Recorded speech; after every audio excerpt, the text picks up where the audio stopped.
This conference will now be recorded. Deen Dayal दया करो मेरे समरथ स्वामी शुकर करो गावत रहु नित राधा स्वामी तुम बिन कोई समरथ नहीं जैसे माधुदान प्रेम धार का करो बोलयामृत पान दीन दयाल दया करो मेरे समरथ स्वामी शुकर करो गाव करो नित राधा स्वामी शुकर करो गाव करो नित राधा स्वामी बार बार कर जोड़कर सविनय करो पुकार साध संगम देव नित परम गुरु दाता कृपा सिंधु समरथ पुरुष आदि अनादि अपार दादा स्वामी परम पितृ मैं तुम सदाधार बार बार बल यार चरण पर क्या मुकुल गाम हर करी जस कृपा कर अन्न धान्य गुरुदेव दया सिंधु पुराण धनी नीच करो तुमसे हो असल भक्ति मैया प्रभु दीना दीना नाथ आत्मान करो अब राखो निकटाथ दीन दयाल कृपानिधि काम क्रोध मद लोभ सब विधि अवगुण हारमोहि प्रभु राखो मेरी लाज तुम द्वारे अभ्यो बड़ा राधा स्वामी गुरु समरथ तुम बिनु और न दूसरा अब करो दया पर तपस्या तुम द्वारे से विलंब क्यों दया करो मेरे सैया देव प्रेम की दात दुख सुख कुछ व्यापे नहीं टूटे सब सुखाए दया करो मेरे सैया देव प्रेम की दात दुख सुख कुछ व्यापे नहीं टूटे सब सुखाए बार बार कर जोड़ कर सविनय करो पुकार साध संग देव परम गुरु दाता साध संग देव परम पिता दाता गुरुर्ब्रह्मा गुरुर्विष्णु गुरुर्देव महेश्वर गुरुरेव परम ब्रह्म तस्मै श्री गुरवे नमः आखंड मंडलाकारं व्याप्तं दीनं दराचरं कात्पदं लक्ष्यं दीनं तस्मै श्री गुरवे नमः अज्ञानतिमिरन्धस्य ज्ञानाञ्जनशलाकय साक्षिगणितं दीनं तस्मै श्री गुरवे नमः स्थावरं जङ्गमं व्याप्तं येन कुचं सराचरं कात्पदं लक्ष्यं दीनं तस्मै श्री गुरवे नमः चित्रूपेण परिव्याप्तं दैलविंशसराचरं कात्पदं लक्ष्यं दीनं तस्मै श्री गुरवे नमः नवगुरुराधिकं तत्त्वं नवगुरुराधिकं तपः तत्त्वज्ञानार्थमास्ति तस्मै श्री गुरवे नमः मन्नाथ श्री जगन्नाथ मद्गुरु श्री जगद्गुरु मदात्मा सर्वभूतात्मा तस्मै श्री गुरवे नमः गुरुराजनादित्य गुरु परम दैवतं गुरु पराक्रमास्ति तस्मै श्री गुरवे नमः आनंदं परमसुखदं केवलं ज्ञानमूर्तिं गन्धातीतं गगनसदृशं तत्समुज्जातलक्षणम् एकं नित्यं विमलमतुलं सर्वोदि साक्षिभूतं भावातीतं तृणरहितं सद्गुरुत्वं नमामि सद्गुरुत्वं नमामि सद्गुरुत्वं नमामि। जय गुरुदेव जय गुरु जय गुरु। वर्तमान सबु सप्ताह परी आमर आजिर यही साप्ताहिक सत्संग प्रति शुक्रवार 7 घंटा समय सत्संग विहार ब्रह्मपुर आनुकूल्य ପାଳିତ ହେଉଛି। ଏହି ଅନୁଷ୍ଠାନର ଆଜି ବିଶେଷ ଭୋଗଦାତା ଶ୍ରୀ ପି ଲିଙ୍ଗରାଜ ଭାଇ ଗୋଦରାପଲ୍ଲୀ ସେ ଭୋଗ ନିବେଦନ କରିଛନ୍ତି ଏବଂ ଦ୍ୱିତୀୟ ଭୋଗଦାତା ଆମର ଶ୍ରୀ ପ୍ରତାପ କୁମାର ପାତ୍ର ହାଉସିଂ ବୋର୍ଡ ବ୍ରହ୍ମପୁର ତାଙ୍କର ଶାରୀରିକ ସୁସ୍ଥତା କାମନା କରି ପରମ ଦୟାଳ ଶ୍ରୀ ଠାକୁରଙ୍କ ଶ୍ରୀଚରଣରେ ତାଙ୍କର ଭୋଗ ନିବେଦନ କରିଛନ୍ତି। ତେଣୁ ଆମେ ବର୍ତ୍ତମାନ ସମସ୍ତେ ଶ୍ରୀ ଶ୍ରୀ ଠାକୁରଙ୍କ ରାତୁଳ ଚରଣରେ 2 ମିନିଟ ନାମ ଜପ କରିବା। ଆମର ପରମ ଶ୍ରଦ୍ଧେୟ ପ୍ରତାପ ଭାଇଙ୍କର ଶାରୀରିକ ସୁସ୍ଥତା କାମନା କରି ଏବଂ ଲିଙ୍ଗରାଜ ଭାଇଙ୍କର ସାର୍ବିକ ମଙ୍ଗଳ କାମନା କରି ନାମ ଜପ କରିବା ସଙ୍ଗେ ସଙ୍ଗେ ଆଉ ବିଶେଷ ଘୋଷଣା ହେଉଛି ଆମର ପରମ ସମ୍ମାନନୀୟ ସ୍ୱର୍ଗତ ଶ୍ରୀ ପୂର୍ଣ୍ଣଚନ୍ଦ୍ର ପାଢ଼ୀ ଆମର ଜଣେ ଉଦୀୟମାନ କର୍ମୀ ଶ୍ରୀ ଶ୍ରୀ ଠାକୁରଙ୍କର ଧର୍ମଯାଜକ ଥିଲେ। ଦୈବୀ ଦୁର୍ବିପାକରୁ ତାଙ୍କର ଦେହାନ୍ତ ହୋଇଛି। ଗତ ପହର ଦିନ ତାଙ୍କର ଦେହାନ୍ତ ହୋଇଛି ରାତିରେ। ତେଣୁ ତାଙ୍କର ଆତ୍ମାର ବି ସଦ୍ଗତି କାମନା କରି 3ଟି ଉଦ୍ଦେଶ୍ୟରେ ଆମେ ସମସ୍ତେ 2 ମିନିଟ ନାମ ଜପ କରିବା। ଜୟ ଗୁରୁ।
ମୁଁ କହି ଦଉଛି ତମକୁ କଣ କହୁଛି ଦେଖ ଆସିଲା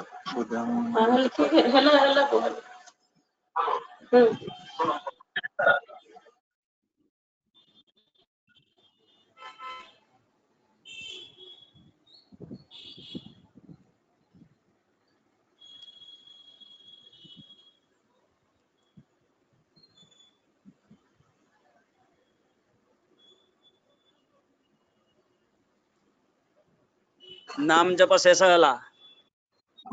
वर्तमान सत्संग कार्यक्रम आरंभ हम। आज सत्संग आमर परम श्रद्धेय श्री बुद्धिराम मल्लिक भाई केंद्र लांजीपल्ली उपजिला तेणु मु अनुरोध करी से सत्यानुसरण पाठ करेंगे। बुद्धिराम भाई दादा जयगुरु बुद्धिराम भाई दादा जयगुरु हाँ शुभुनी टिके करंतु दादा हाँ जयगुरु सुबिला दादा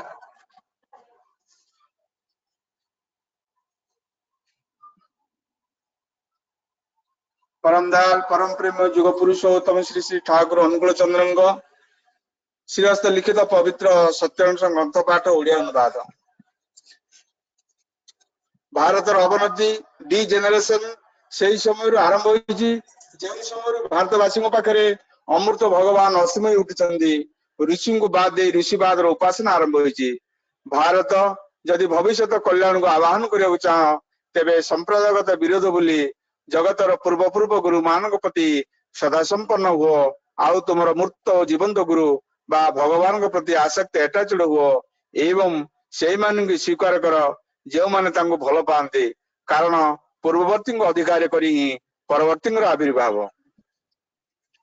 ଅର୍ଥ ମାନ ଯଶ ମତେ ଠାକୁର ଭକ୍ତ ହୁଅ ନାହିଁ, ସାବଧାନ ଠକିଯିବ। ତୁମର ଠାକୁରତ୍ୱ ଜାଗ୍ରତ ନହେଲେ କେହି ତୁମର କେନ୍ଦ୍ର ବି ନୁହନ୍ତି, ଠାକୁର ବି ନୁହନ୍ତି, ଫାଙ୍କି ଦେଲେ ତାହା ହିଁ ପାଇବ। ସତ୍ୟାନୁସରଣ ତୁମେ ଅନ୍ୟ ନିକଟରୁ ଯେପରି ପାଇବାକୁ ଇଚ୍ଛା କର ଅପରକୁ ମଧ୍ୟ ସେହିପରି ଦେବାକୁ ଚେଷ୍ଟା କର। ଏପରି ବୁଝି ଚଳିପାରିଲେ ହିଁ ଯଥେଷ୍ଟ। ଆପେ ଆପେ ସମସ୍ତେ ତୁମକୁ ପସନ୍ଦ କରିବେ, ଭଲ ପାଇବେ। ନିଜେ ଠିକ ରହି ସମସ୍ତଙ୍କୁ ସତ୍ ଭାବରେ ଖୁସି କରିବାକୁ ଚେଷ୍ଟା କର। ଦେଖିବ ସମସ୍ତେ ତୁମକୁ ଖୁସି କରିବାକୁ ଚେଷ୍ଟା କରୁଛନ୍ତି। ସାବଧାନ, ନିଜତ୍ୱ ହରାଇ କାହାରିକୁ ଖୁସି କରିବାକୁ ଯାଅ ନାହିଁ, ତାହେଲେ ତୁମର ଦୁର୍ଗତିର ସୀମା ରହିବ ନାହିଁ। ଶାନ୍ତି ଶାନ୍ତି ଶାନ୍ତି। ଜୟ ଗୁରୁ। ବର୍ତ୍ତମାନ ଭଜନ କାର୍ଯ୍ୟକ୍ରମ ଆରମ୍ଭ ହବ। ଆମର ପ୍ରଥମ ଭଜନ ପରିବେଷଣ କରିବେ ସୁଶ୍ରୀ ରୋନାଲିସା ନାୟକ ମା କନିସି। ଜୟ ଗୁରୁ ଦାଦା। ରୋନାଲିସା ମା।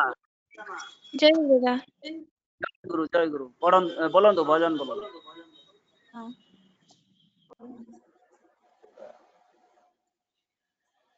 ତୁମକୁ ପାଇ ହେ ଜୀବନ ଦେବତା, ତୁମରି ପଥରେ ଚାଲି ଅତୀତର ଯେତେ ଅସରା ଯାତନା, ଅତୀତର ଯେତେ ଅସରା ଯାତନା ଜୀବନ ଯାଇଛି ଭୁଲି,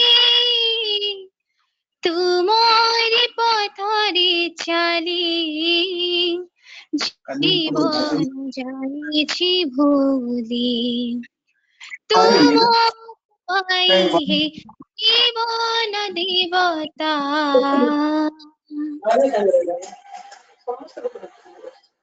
ପାଶୋରିଛି କେତେ ବେଦନା ଅନ୍ଧାର ରାତି, ତୁମ ଆପଣଙ୍କର ଜୀବନ କିଛି ମାଟି, ବାଜି ଉଠିଛି ଜୀବନର ବୀଣା, ବାଜି ଉଠିଛି ଜୀବନର ବୀଣା, ମଧୁ ଝଙ୍କାର ଦୋଳି, ତୁମରି ପଥରେ ଚାଲି ଜୀବନ ଯାଇଛି ଭୁଲି। ପାଇ ହେ ଜୀବନ ଦେବତା, ଧୂଳି ଧୂସରିତ ଧରା ପରି ଯିବି, ଆସ ତୁମେ ଦୟାମୟ, ଜୀବନର ଧାରା ବଲ୍ଲଡ଼ ଝରି ଦିଶେ ସବୁ ଶୋଭାମୟ,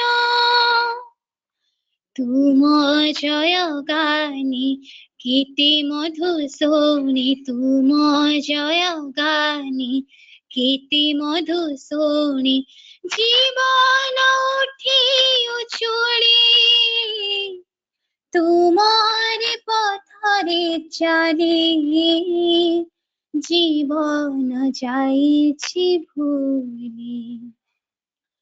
ତୁମକୁ ପାଇ ହେ ଜୀବନ ଦେବତା, ତୁମରି ପଥରେ ଚାଲି ଅତୀତର ଯେତେ ଅସରା ଯାତନା, ଅତୀତର ଯେତେ ଅସରା ଯାତନା ଜୀବନ ଯାଇଛି ଭୁଲି, ତୁମରି ପଥ পথরে চালি জীবন যাইছি ভুলি তুমକୁ পাই হে জীবন দেবতা।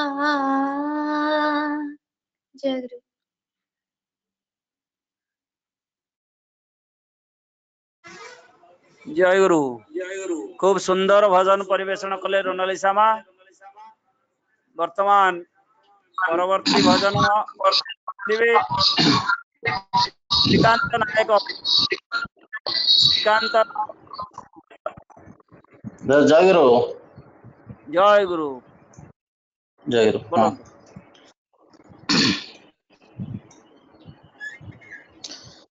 এপারের বন্ধু মোর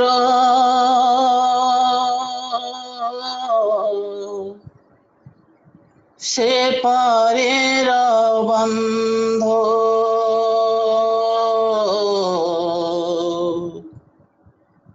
পরাণর বন্ধু মোর পরাণর বন্ধু মোর প্রভু কৃপা সিন্ধু প্রভু কৃপা সিন্ধু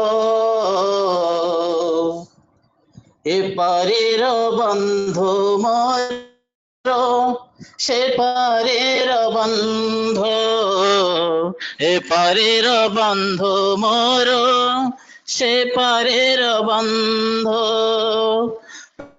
পরাণর বন্ধু মোর পরাণর বন্ধু মোর প্রভু কৃপা সিন্ধু প্রভু কৃপা সিন্ধু এপারের বন্ধু মোর সে বন্ধু এপারের বন্ধু মোর সে পারের বন্ধু মধুকে ঝরান্তে লোহ হসরে হসন্তে বিপথরে হাত ধরে সুপথ দেখান্তে মধুকে ঝরান্তে লোহ হসরে হসন্তে বিপথরে হাত ধরি সুপথ দেখান্তে বিপদর বন্ধু মোর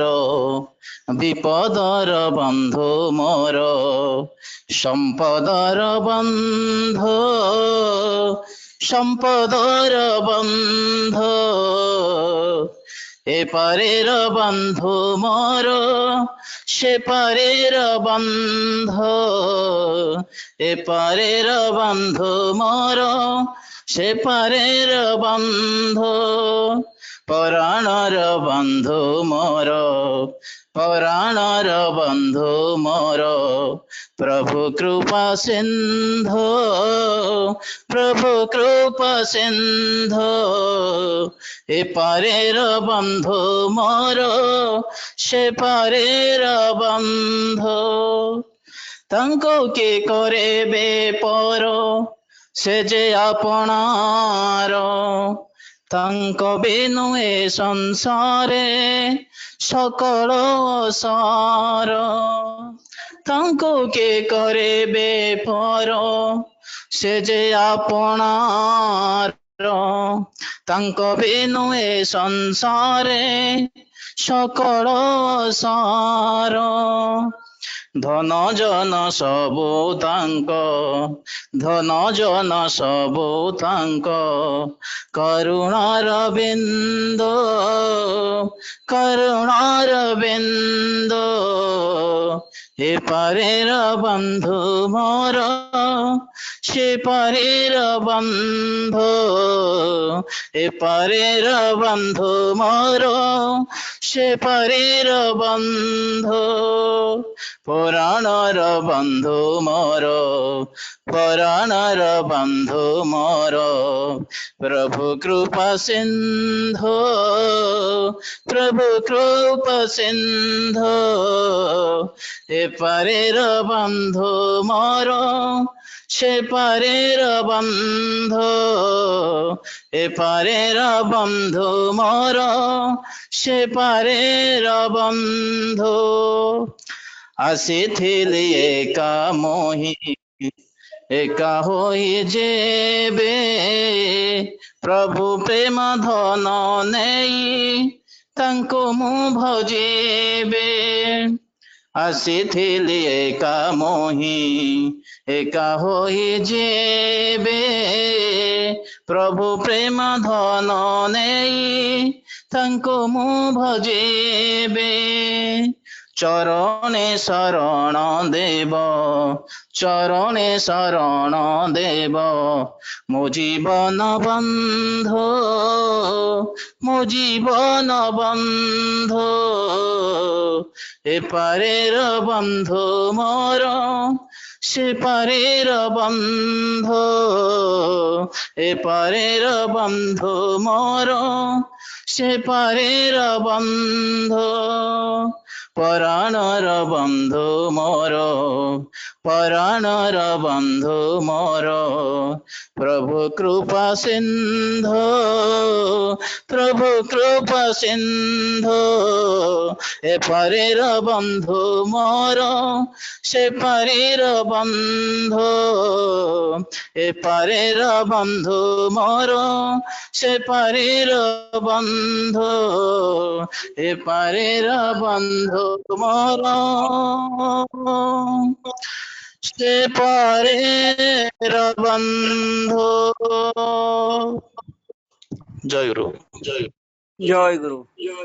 যাও শ্রীকান্ত ভাই খুব সুন্দর ভজন পরিবেশন কলে। বর্তমান কোরস পরিবেশন করিবে আমার পরম শ্রদ্ধেয় ই পরশুরাম ভাই দয়াপল্লী। দাদা জয় গুরু। দাদা জয় গুরু। জয় গুরু। শুভুজি দাদা।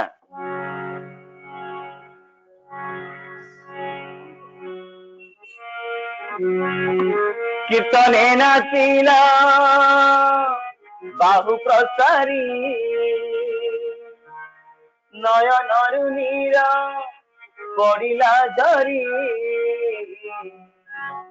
ओम ब्रह्म पर ब्रह्म कुल मल्लिक प्रभु श्री चरणे कोटि कोटि प्रणाम ओम ब्रह्म पर ब्रह्म कुल मल्लिक प्रभु श्री चरणे कोटि कोटि प्रणाम जय जय गुरु पुरुषोत्तम जय जय गुरु पुरुषोत्तम जय जय गुरु पुरुषोत्तम जय जय गुरु पुरुषोत्तम ओम ब्रह्म पर ब्रह्म कुल मल्लिक प्रभु श्री चरणे कोटि कोटि प्रणाम ओम ब्रह्म पर ब्रह्म कुल मल्लिक प्रभु श्री चरणे कोटि कोटि प्रणाम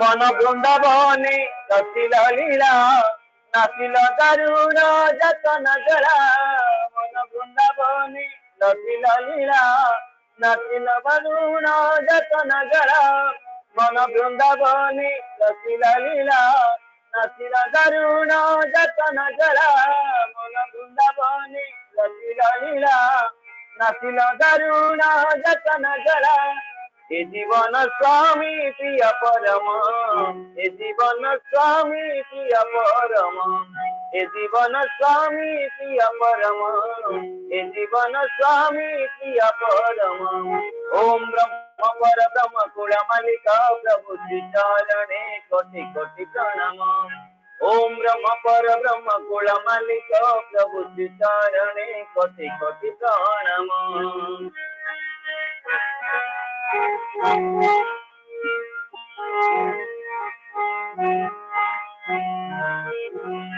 कीर्तने नाचिल बाहु प्रसारी नयनरु नीरा पड़िला झरी कीर्तने नाचिल बाहु प्रसारी नयनरु नीरा पड़िला झरी कीर्तने नाचिल बाहु प्रसारी नयन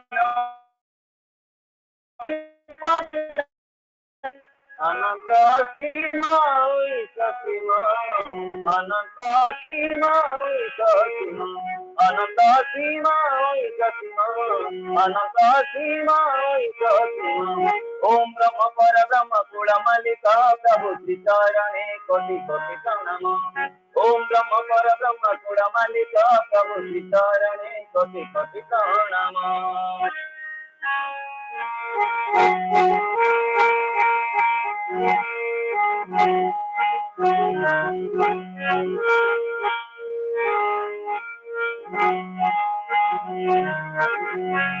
सदगुरु सतनाम सत्संग लाभ ए भव संसारे अति दुर्लभ सदगुरु सतनाम सत्संग लाभ ए भव संसारे अति दुर्लभ सदगुरु सतनाम सत्संग लाभ ए भव संसारे अति दुर्लभ सदगुरु सतनाम सत्संग लाभ ए भव संसारे अति दुर्लभ धन्य हेला मोर मानव जन्म धन्य हेला मोर मानव जन्म धन्य हेला मोर मानव जन्म धन्य हेला मोर मानव जन्म ओम ब्रह्म परब्रह्म कुलमालिक प्रभु श्रीचरणे कोटि कोटि प्रणाम ओम ब्रह्म परब्रह्म कुलमालिक प्रभु श्रीचरणे कोटि कोटि प्रणाम जय जय गुरु पुरुषोत्तम जय जय गुरु पुरुषोत्तम जय जय गुरु पुरुषोत्तम जय जय गुरु पुरुषोत्तम ओम ब्रह्म परब्रह्म कुलमालिक प्रभु श्रीचरणे कोटि कोटि प्रणाम ओम ब्रह्म परब्रह्म कुलमालिक प्रभु श्रीचरणे कोटि कोटि प्रणाम ओम ब्रह्म परब्रह्म कुलमालिक प्रभु श्रीचरणे कोटि कोटि प्रणाम ओम ब्रह्म परब्रह्म कुलमालिक प्रभु श्रीचरणे कोटि कोटि प्रणाम दादा जय गुरु परशु भाई खूब सुंदर कोरस परिवेशन कले वर्तमान आमर परम श्रद्धेय सम्माननीय एस दुखीश्याम भाई कीर्तन परिवेशन करिवे एस दुखीश्याम भाई दुखीश्याम भाई जय गुरु आज्ञा जय गुरु शुभुची जय गुरु आरंभ करंतु दुखीश्याम भाई जय गुरु हाँ हाँ जय गुरु जय गुरु ଶୁଭୁଛି ଆରମ୍ଭ କର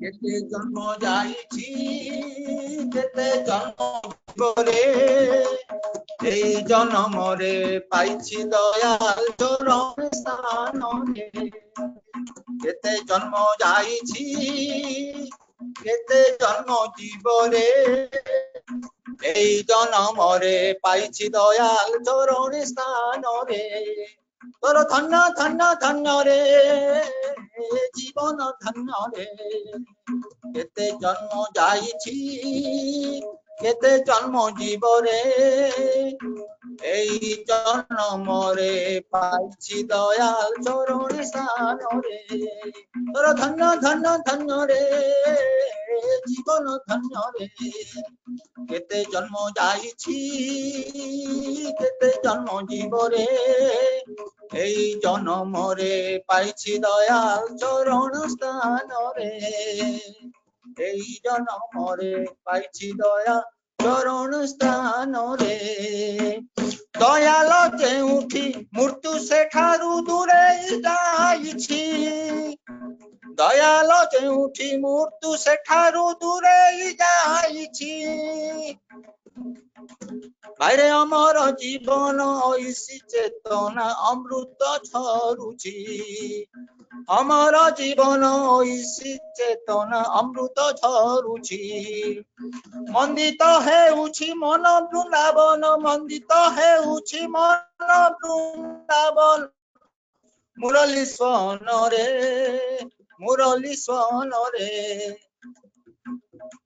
କେତେ ଜନ୍ମ ଯାଇଛି କେତେ ଜନ୍ମ ଜୀବରେ এই জন্মরে পাইছি দয়াল চরণ স্থান କେତେ ଜନ୍ମ ଯାଇଛି କେତେ ଜନ୍ମ ଜୀବରେ এই জনমরে পাইছি দয়াল চরণী স্থানরে তোর ধন্য ধন্য ধন্য রে জীবন ধন্য রে ধন্য ধন্য ধন্য রে জীবন ধন্য রে কেতে জন্ম যাইছি কেতে জন্ম জীবনে এই জনমরে পাইছি দয়াল চরণী স্থানরে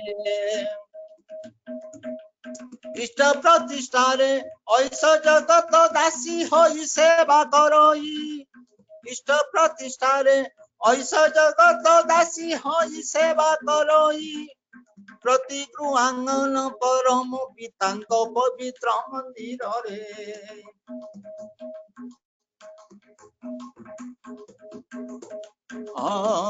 ইষ্ট প্রতিষ্ঠারে ঐশ জগত দাসী হই সেবা করই সর্বদেবা দেবী ইষ্ট শিবয়রে দর্শন মিলই অধরুণী শ্রুত অমৃত আকণ্ঠ প্রভু হে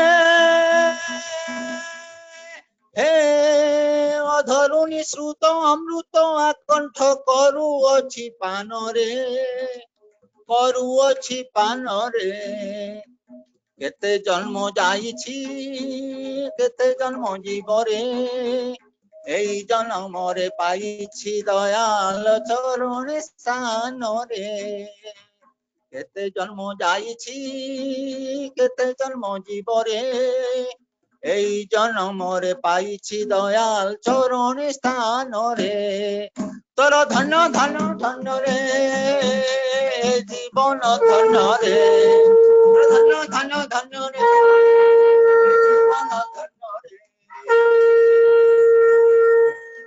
কেতে জন্ম যাইছি কেতে জন্ম জীবনে এই জন্মরে পাইছি দয়াল চরণ চানরে বান্ধিଛନ୍ତି ভিভু বিশ্বজনଙ୍କୁ নাম প্ରେମ ଡରରେ ପ୍ରତି ଗୃହାଙ୍ଗନ ପରମ ପିତାଙ୍କ ପବିତ୍ର ମନ୍ଦିରରେ ଭକ୍ତ ହୃଦୟ ନିରାମୟଙ୍କର ଭକ୍ତ ହୃଦୟ ନିରାମୟଙ୍କର ନିତ୍ୟ ନିକେତନରେ ନିତ୍ୟ ନିକେତନରେ କେତେ ଜନ୍ମ ଯାଇଛି କେତେ ଜନ୍ମ ଜୀବରେ এই জন্মরে পাইছি দয়াল চরণ স্থানরে তোর ধন্য ধন্য ধন্য রে জীবন ধন্য রে কেতে জন্ম যাইছি কেতে জন্ম জীবরে এই জন্মরে পাইছি দয়াল চরণ স্থানরে তোর ধন্য ধন্য ধন্য রে জীবন ধন্য রে তোর ধন্য ধন্য ধন্য রে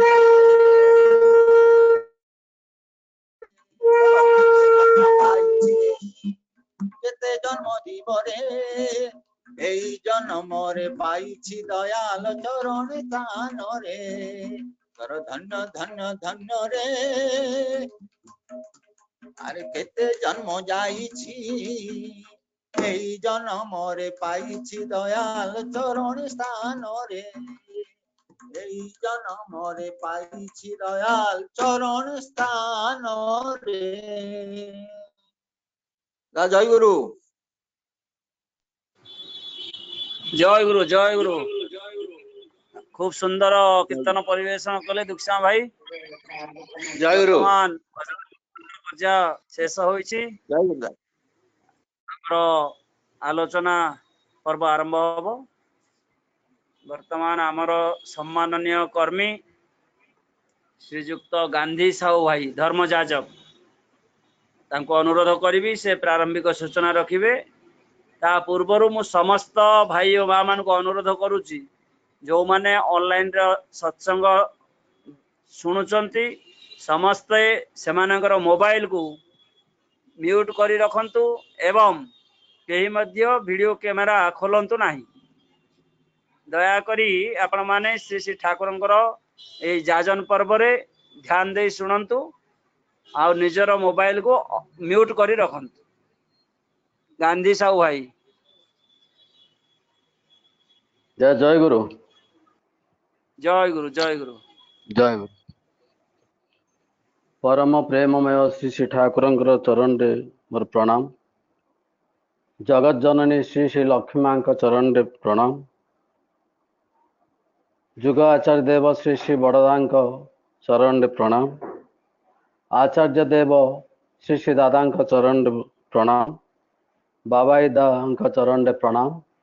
अवनी दा इष्ट परिवार सभीଙ୍କ चरणରେ ମୋର प्रणाम। आजिर ये ऑनलाइन सत्संग रे अध्यक्षता करुथिबा सम्मानीय ऋतिक देवता दयानिदा आजिर ही ऑनलाइन सत्संग रे मुख्य आलोचना रे थिबा श्रद्धेय सम्मानीय डॉक्टर बनवाली दा समस्त ऋतिक देवता अधूर्य जाजक मंडली यही ऑनलाइन सत्संग रे थिबा समस्त सम्मानीय गुरु भाई भक्तिमती मातृमंडली सम्मानीय छोट छोट आदरर स्नेहर पिला माने समस्त को मोर यथायोग्य प्रणाम। परिशेष रे समस्त को जय गुरु। आपण यही आजिर यही सत्संग रे आमको प्रभुंकर गुणगान करिवार गोटे अपूर्व सुजोग आमको देइछंती। गोटे विशेष कारण सेथिरे दुई जण भाई गोदरापल्ली पी लिंगराज दा फिर हाउसिंग बोर्ड रो प्रताप कुमार पात्रदा तांकर देह असुस्थ पी लिंगराज दादांकर पारिवारिक उन्नति उद्देश्य रे आमको यही सत्संग रे सामिल हेबार अपूर्व सुजोग देइछंती। ता संगे संगे दादा गोटे कहूथिले जे आम ए ब्रह्मपुर रो मंदिर सांगरे ओतप्रोत भावे जड़ित श्रद्धेय सम्मानीय धर्मजाजक पूर्णचंद्र पाढ़ी भाई सी आमको आम सहित बहुत ओतप्रोत भावे सबु कर्म रे जड़ित थिले आमको प्रेरणा दौथिले प्रति समय आमको आगर रही विभिन्न कर्म मान करुथिले। तांकरी अनुपस्थिति आमको आज आम अंतर गोटे क्षोभ सृष्टि करिछि जहाँकि पूर्ण भाई जड़े विशिष्ट लोक बहुत भल लोक सी आज अंततः सी 14 तारीख राति 10टा बेले यही इहध्याम त्याग करिछंती। किंतु आम मनरू 2 दिन हेलाणी किंतु से क्षुधाटा जाओनी बा से शून्य स्थानटा आमर पूर्ण हो पारनी। प्रति समय नाम ध्यान करने समय मध्य से सतार से आत्मार चेहराटा आम मन भितर जागी उठुछि। अंततः दिनटा आ 2 दिन है मन भल लगुनि ठाकुर नाम ध्यान कले मध्य मनटा से आड़ को आम टाणी नौछि।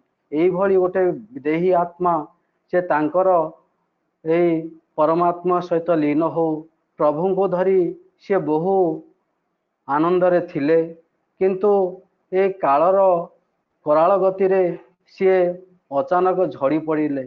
आम भितर आज ए ब्रह्मपुर सब गुरु भाई अंतर रे गोटे शून्य स्थान सृष्टि हो जाइछि जहाँकि आमे आको भूलिबा पाई प्रभु को प्रार्थना करने को पड़िबो।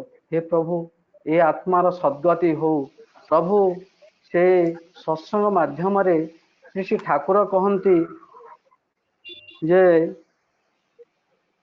माम्रियम मा जपि शक्यते चेत मृत्यु अवलोपय मरना मारना पारत मृत्यु को अवलुप्त कर।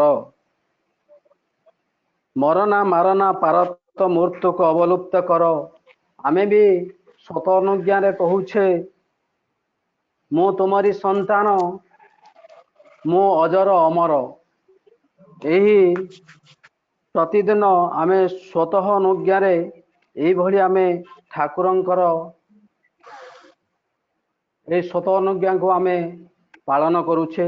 ଆମେ ନିଜ ଅନ୍ତର ଭିତରେ ହୃଦୟ ଭିତରେ ଏଇ ଜିନିଷ ଗୁଡ଼ାକ ମାନେ ଠାକୁରଙ୍କ କଥା ଗୁଡ଼ାକ କିଭଳି ପରିପାଳନ କରିବା। ଆମେ ଅଜର ଅମର। ଏ ଠାକୁର ତିନୋଟି ଜିନିଷ ଦେଲେ, ସୃଷ୍ଟି, ସ୍ଥିତି, ଲୟ। ଠାକୁର ସୃଷ୍ଟି କଲେ ଆମକୁ, ଆମେ ସଂସାରରେ ଆମକୁ ସୃଷ୍ଟି କଲେ। ସ୍ଥିତି ଆମେ ଚଳତ୍ମାନ ହେଲେ। ଲୟ ଯେ ଆମେ ଯେତେବେଳେ ପ୍ରଭୁଙ୍କୁ ନେଇ ସବୁ ଜିନିଷକୁ ପ୍ରଭୁଙ୍କର ଉପଭୋଗ କଲେ। ଯେ ପ୍ରଭୁ ଆଉ ଗୋଟେ ବାଣୀରେ କହୁଛନ୍ତି ଠାକୁର ଯେ ଯାହାଙ୍କର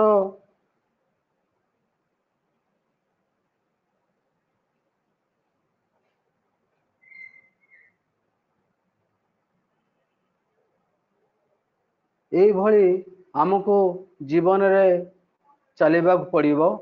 ପ୍ରଭୁଙ୍କର ସୃଷ୍ଟି ସବୁ କିଛି। ଧରନ୍ତୁ ଗୋଟିଏ ଗଛ ଭିତରେ ପ୍ରଭୁ ଯାହା ଅଛି ବ୍ରହ୍ମାଣ୍ଡେ, ପ୍ରଭୁ ଏ ବ୍ରହ୍ମାଣ୍ଡର କଥା କହିଛନ୍ତି। ବ୍ରହ୍ମାଣ୍ଡରେ ତରୁଲତା, ଗଛ ପତଙ୍ଗ ସବୁ କିଛି ପ୍ରଭୁ ସୃଷ୍ଟି କରିଛନ୍ତି। ଧରନ୍ତୁ ଗୋଟିଏ ଗଛ ଲଗା ହେଇଛି, ସେ ଗଛର ବିକାଶ ଅଛି, ସେ ଗଛରେ ଫୁଲ ଫଳ, ପରିଶେଷରେ ସେ ଗଛ ଭିତରେ ମଞ୍ଜି ହୁଏ। ସେ ମଞ୍ଜିଟା ବି କିଛି ଦିନ ପରେ ଗୋଟେ ତାର ପରିପକ୍ୱ ଅବସ୍ଥା ଆସେ। ମଞ୍ଜିଟା ପଡ଼ିବା ଫଳରେ ତା ଭିତରେ ବି ଗଛ ସୃଷ୍ଟି ହୁଏ। ଗୋଟିଏ ଗଛରୁ ବା ଗୋଟିଏ ବୀଜରୁ ବିଭିନ୍ନ ପ୍ରକାର ବହୁତ ଗୁଡ଼ାଏ ବୀଜର ଗୋଟେ ଗଛର ସୃଷ୍ଟି ହୁଏ। ସିଏ ହେଉଛି ଯେ ତା ବୋଲି ମୂଳ ଗଛର କିଛି ବ୍ୟାଘାତ ହୁଏନି, ତା ପରିବ୍ୟାପ୍ତ ହୁଏ ବା ସୃଷ୍ଟିରେ ବିରାଟକାୟ ଆକାର ଧାରଣ କରେ। ଆଜି ବସନ୍ତ ପୂର୍ଣ୍ଣ ଭାଇ ଆମ ପାଖରୁ ଚାଲି ଯାଇଛନ୍ତି, କିନ୍ତୁ ଠାକୁର କହିଲେ ମୁଁ ତମର ପିତୃପୁରୁଷ ମାନଙ୍କର ବୀର୍ଯ୍ୟଧାରରେ ଆସେ। ତମେ ଏଇ ବୀର୍ଯ୍ୟଧାରାକୁ ବହନ କରି ତୁମେ ଗୋଟେ ସ୍ତ୍ରୀ ସ୍ୱାମୀକୁ ମଧ୍ୟ ନିଜ ଗର୍ଭରେ ସନ୍ତାନ ରୂପେ ଜାତ କରିପାରେ। ସେଥିପାଇଁ ଠାକୁର ଆମକୁ ବହୁତ ବିଧାନ ଦେଇଛନ୍ତି, ଆମେ ତାଙ୍କୁ ମାନି ଚାଲିବାକୁ ପଡ଼ିବ।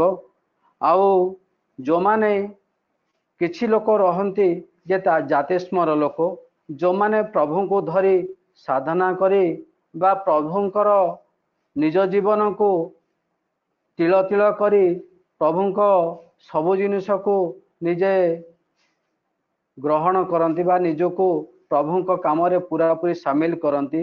ସେମାନେ ସାଧନା କରି ଜାତିସ୍ମର ହୋଇପାରନ୍ତି। ଧରନ୍ତୁ ଅନନ୍ତ ମହାରାଜ ବା କିଶୋରୀ ମୋହନ ଏଭଳି ଲୋକ, ଯା ଏଭଳି ଭକ୍ତ ଯେ ସାରା ଇତିହାସ ସେମାନଙ୍କୁ ମନେ ରଖିବ ଯେ ଆଜି ଅନ୍ତତଃ ପ୍ରଭୁ ନାହାନ୍ତି, କିନ୍ତୁ ତାଙ୍କ ଭାବଧାରା ବା ଏ ଭକ୍ତ ନାହାନ୍ତି, ତାଙ୍କ ଭାବଧାରା ଯେ ଆଜି ସାରା ଇତିହାସ ଯୁଗ ଯୁଗ ଧରି ସେଗୁଡ଼ାକୁ ସାଇତି ରଖିବ। ସେମାନେ ହେଉଛନ୍ତି ଜାତିସ୍ମର ଲୋକ। ତାଙ୍କର ଶରୀରଟା ଗଲେ ମଧ୍ୟ ଆତ୍ମା କେବେ ଯାଏନି। ସେ ହେଉଛି ଅଜର ଅମର। ପ୍ରତି ସମୟରେ ନୂଆ ନୂଆ ଶରୀର ଭିତରେ ଆସନ୍ତି। ସେମାନେ ଶରୀର ଭିତରେ ଆସିକି ଅଜର ଅମର ଜାତିସ୍ମର ହୋଇପାରନ୍ତି। ସେଥିପାଇଁ ପ୍ରଭୁ ଆମକୁ ବର୍ତ୍ତମାନ ଆଜି ଆମକୁ ଗୋଟେ ସୁରକ୍ଷା ବଳୟ ଭିତରେ ଆମକୁ ରଖିଦେଇଛନ୍ତି ଯେ ଆମେ ସବୁ ଅନୁଭବ କରିପାରୁଛେ। ପ୍ରଭୁଙ୍କୁ ନେଇ ଆମେ ଆଜି ବହୁତ ଜିନିଷ ଅନୁଭବ କରୁଛେ। ପ୍ରଭୁ ଆମକୁ ସବୁ କିଛି ଦେଇ ଯାଇଛନ୍ତି। ସେଥିପାଇଁ ଶ୍ରୀ ଠାକୁର ଯେ କହୁଛନ୍ତି ପୁତ୍ର ରୂପେ ଜନ୍ମେ ସ୍ୱାମୀ ଜାୟାର ଉଦରେ, ଅର୍ଥାତ୍ ସ୍ତ୍ରୀ ତାର ସ୍ୱାମୀଙ୍କୁ ହିଁ ଜନ୍ମ ଦିଏ। ଏଇ ବଂଶାନୁକ୍ରମିକତା ଭିତରେ, ଏ ବୀର୍ଯ୍ୟ ଭିତରେ ଆମେ ସେଥିପାଇଁ ଆଜି ଯେଉଁ ପୁତ୍ର ଯେ ବାପାଙ୍କୁ ହରେଇ ନିଜ ଭିତରେ ଯେଉଁ କ୍ଷୁଧା ଆସିଛି, ଯେଉଁ ଦୁଃଖ ଆସିଛି, ତାହାକୁ ମଧ୍ୟ ଆମେ ଭୁଲିଯିବା ଉଚିତ। ସେଥିପାଇଁ ମୋ ପରେ ସମ୍ମାନୀୟ ବନମାଳିଦା ଅଛନ୍ତି, ସିଏ ଆପଣଙ୍କୁ ଏଇ ଜନ୍ମ ବୃତ୍ତାନ୍ତ ବା ପ୍ରଭୁଙ୍କୁ ନେଇ ମଣିଷ ନିରାମୟ ଏ ରୋଗକୁ କୋଭଳି ଦୂର କରିପାରିବ। ଲୋକ ଯେ ଏଇ ଯେଉଁ ଘଡ଼ିସନ୍ଧି ମୁହୂର୍ତ୍ତ ମଣିଷ ଆଜି ହାହାକାର, କିନ୍ତୁ ଏ ବିଷୟରେ ଆପଣମାନଙ୍କୁ ବିଶେଷ ଭାବେ ଆଲୋଚନା ମାନେ ବହୁତ ଆଲୋଚନା ରଖିବେ। ଆପଣମାନେ ପରିଶେଷରେ ମୁଁ ଗୋଟିଏ ସଦୀକ୍ଷା ତୁହି ଏଖଣି ନେ ଇଷ୍ଟ ତେ ରାଖ ସମ୍ପ୍ରତି ମରଣେ ତାରଣେ ଏ ନାମ ଜପିଲେ କଟଇ ଅକାଳ ଯମ ଭୀତି। ଆମକୁ ସେ ନାମ ଧ୍ୟାନ କରିବାକୁ ପଡ଼ିବ। ଏଇ ନାମ ଧ୍ୟାନ ଫଳରେ ଆମର ଜନ୍ମ ଜନ୍ମାନ୍ତର ଥିବା ଏ ଦୁଃଖ କଷ୍ଟ ସବୁ ଦୂରେଇ ଯିବ। ଆମେ ଶାନ୍ତି ସ୍ୱସ୍ତି ଆନନ୍ଦ ନିରାମୟରେ ରହିପାରିବା। ସେଥିପାଇଁ ପ୍ରଭୁଙ୍କୁ ଆମେ ସେଇଭଳି ଚାଲିବାକୁ ପଡ଼ିବ, ତାଙ୍କରି ପଥର ପଥିକ ହେବାକୁ ପଡ଼ିବ।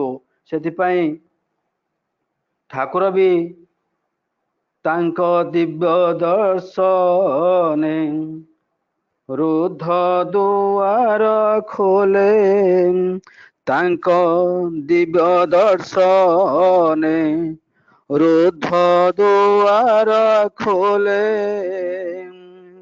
ତାଙ୍କ ଆଦେଶେ ଚନ୍ଦ୍ର ସୂର୍ଯ୍ୟ, ତାଙ୍କ ଆଦେଶେ ଚନ୍ଦ୍ର ସୂର୍ଯ୍ୟ ବିଶ୍ୱ ବ୍ରହ୍ମାଣ୍ଡ ଚାଲେ, ତାଙ୍କ ଆଦେଶେ ଚନ୍ଦ୍ର ସୂର୍ଯ୍ୟ ବିଶ୍ୱ ବ୍ରହ୍ମାଣ୍ଡ ଚାଲେ। ଡାକୁଛନ୍ତି ଦାଦା ବଢାଇ ଶ୍ରୀକର, ଡାକୁଛନ୍ତି ଦାଦା ବଢାଇ ଶ୍ରୀକର, ନିର୍ଭାବନା ହୋଇ ନିର୍ଭରେ ଧର, ନିର୍ଭାବନା ହୋଇ ନିର୍ଭয়ে ଧର, ଆରତ ତ୍ରାଣ ପିଣ୍ଡର ପ୍ରାଣ, ସେ ଯେ ଆରତ ତ୍ରାଣ ପିଣ୍ଡର ପ୍ରାଣ, ଆରତ ତ୍ରାଣ ପିଣ୍ଡର ପ୍ରାଣ, କ୍ଷୁଧାର ଅନ୍ନ ତୃଷ୍ଣାର ଜଳ, କ୍ଷୁଧାର ଅନ୍ନ ତୃଷ୍ଣାର ଜଳ, ଚାଲ ରେ ପାର୍ଥ ଚାଲ, ଆଜି ଜୀବନ ଦଣ୍ଡ ଆଶ୍ରୟ କରି, ଚାଲ ରେ ପାର୍ଥ ଚାଲ। ପ୍ରଭୁ ପରିଶେଷରେ ଆଚାର୍ଯ୍ୟ ପରମ୍ପରା ଆମ ଆଗରେ ତୋଳି ଧରିଛନ୍ତି। ସେଇ ଆଚାର୍ଯ୍ୟ ଦେବଙ୍କ ପଥରେ ଆମେ ଚାଲିବା, ତାଙ୍କ ପଥର ପଥିକ ହେବା। ଏଇ ପ୍ରଭୁଙ୍କୁ ନେଇ ଆମ ଜୀବନରେ ଆନନ୍ଦ ଉପଭୋଗ କରିବା। ଆଉ ପରିଶେଷରେ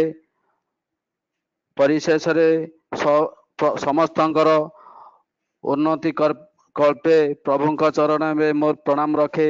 ଏତିକି କହି ମୋ ବକ୍ତବ୍ୟ ରଖୁଛି। ବନ୍ଦେ ପୁରୁଷୋତ୍ତମ, ବନ୍ଦେ ପୁରୁଷୋତ୍ତମ, ବନ୍ଦେ ପୁରୁଷୋତ୍ତମ। ଜୟ ଗୁରୁ। ଜୟ ଗୁରୁ। ଗାନ୍ଧୀ ଭାଇ খুব ସୁନ୍ଦର ଭାବେ ପ୍ରାରମ୍ଭିକ ସୂଚନା ପ୍ରଦାନ କଲେ। ତାଙ୍କର ଭାବ ବୋଧ ନେଇ ଶ୍ରୀ ଶ୍ରୀ ଠାକୁରଙ୍କର କଥା ବହୁତ ସୁନ୍ଦର ଭାବେ କମ ସମୟ ଭିତରେ ବହୁତ ଭଲ କଥା ଗୁଡ଼ାଏ ସେ ତୋଳି ଧରିଲେ। ବର୍ତ୍ତମାନ ଆଜିର ଯେ ମୁଖ୍ୟ ଆଲୋଚକ ଶ୍ରୀ ଠାକୁରଙ୍କର ଜଣେ ନିୟତ କର୍ମୀ ସହପ୍ରତିନିଧି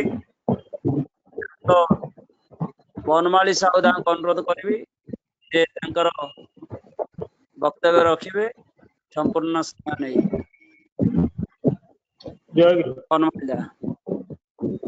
हाँ जय गुरु। ଜୟ ଗୁରୁ।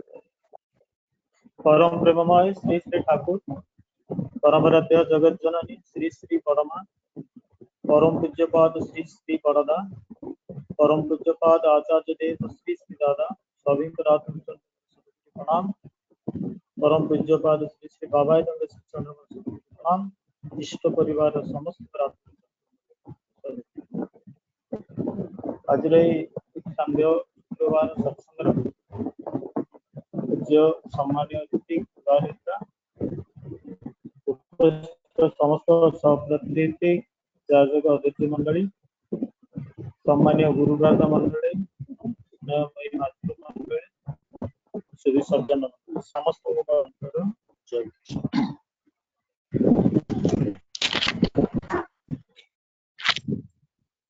ସପ୍ତାହାବଳୀ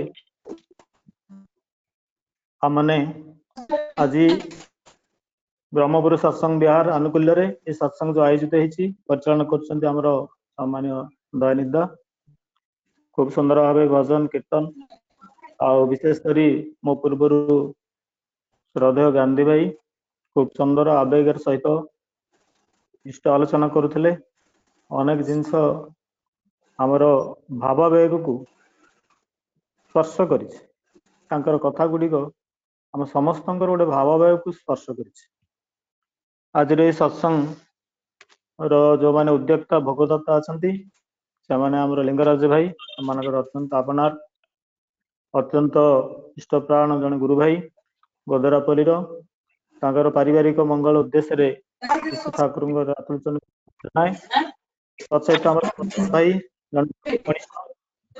ଅବସର ପ୍ରାପ୍ତ ପରେ ସେ ବ୍ରହ୍ମପୁର ସହରରେ ପ୍ରତିଷ୍ଠାପନ ହେଇ ଚାଲିଛନ୍ତି ଆଜି ଅସୁସ୍ଥ ଅଛନ୍ତି ସେଇ ଉପଲକ୍ଷେ ଶ୍ରୀ ଠାକୁର ତାଙ୍କର ଆଶୁ ଆରୋଗ୍ୟ ମୁଁ ପ୍ରାର୍ଥନା ଜଣାଉଛି ସେ ଶୀଘ୍ର ସୁସ୍ଥ ହୋଇ ପୁଣି ଇଷ୍ଟ ପ୍ରତିଷ୍ଠାରେ ଲାଗି ପଡନ୍ତୁ ତାଙ୍କ ପରିବାର ସମସ୍ତଙ୍କର ଶାନ୍ତି ସ୍ୱସ୍ତି ଇଷ୍ଟପୁତ ଜୀବନ ଠାକୁରଙ୍କ ପ୍ରାର୍ଥନା ଜଣାଉଛି ଆଉ ବିଶେଷ କରି ଆଜିର ଯୋଉ ମୁଖ୍ୟ ବିଷୟ ଯୋଉ ଜିନିଷ ଆମେ ସମସ୍ତଙ୍କୁ ଗଭୀର ଭାବେ ଆଘାତ ଦେଇଛି ଆମର ସ୍ୱର୍ଗତ ପୂର୍ଣ୍ଣ ଭାଇଙ୍କର ଯୋଉ ଶୂନ୍ୟ ସ୍ଥାନ ସମସ୍ତଙ୍କୁ ଆମକୁ ମନ ପ୍ରାଣକୁ ବ୍ୟଥା ଲାଗିଛି ସମସ୍ତଙ୍କର ଗଞ୍ଜାମ ଜିଲ୍ଲା ବ୍ରହ୍ମପୁର ସହର କାହିଁକି ଗଞ୍ଜାମ ଜିଲ୍ଲାର ପ୍ରତିଟି ଗୁରୁ ଭାଇ ତାଙ୍କର ଦେହାନ୍ତରେ ମ୍ରିୟମାଣ ହେଇ ଉଠିଛନ୍ତି ସମସ୍ତଙ୍କର ମନ ଅତ୍ୟନ୍ତ ମର୍ମାହତ ହେଇ ଉଠିଛି ପରିବେଶ ଅତ୍ୟନ୍ତ ଗୋଟେ ଯେମିତି ଗୋଟେ ଦୁଃଖଦ ପରିବେଶ ସୃଷ୍ଟି ହେଇଛି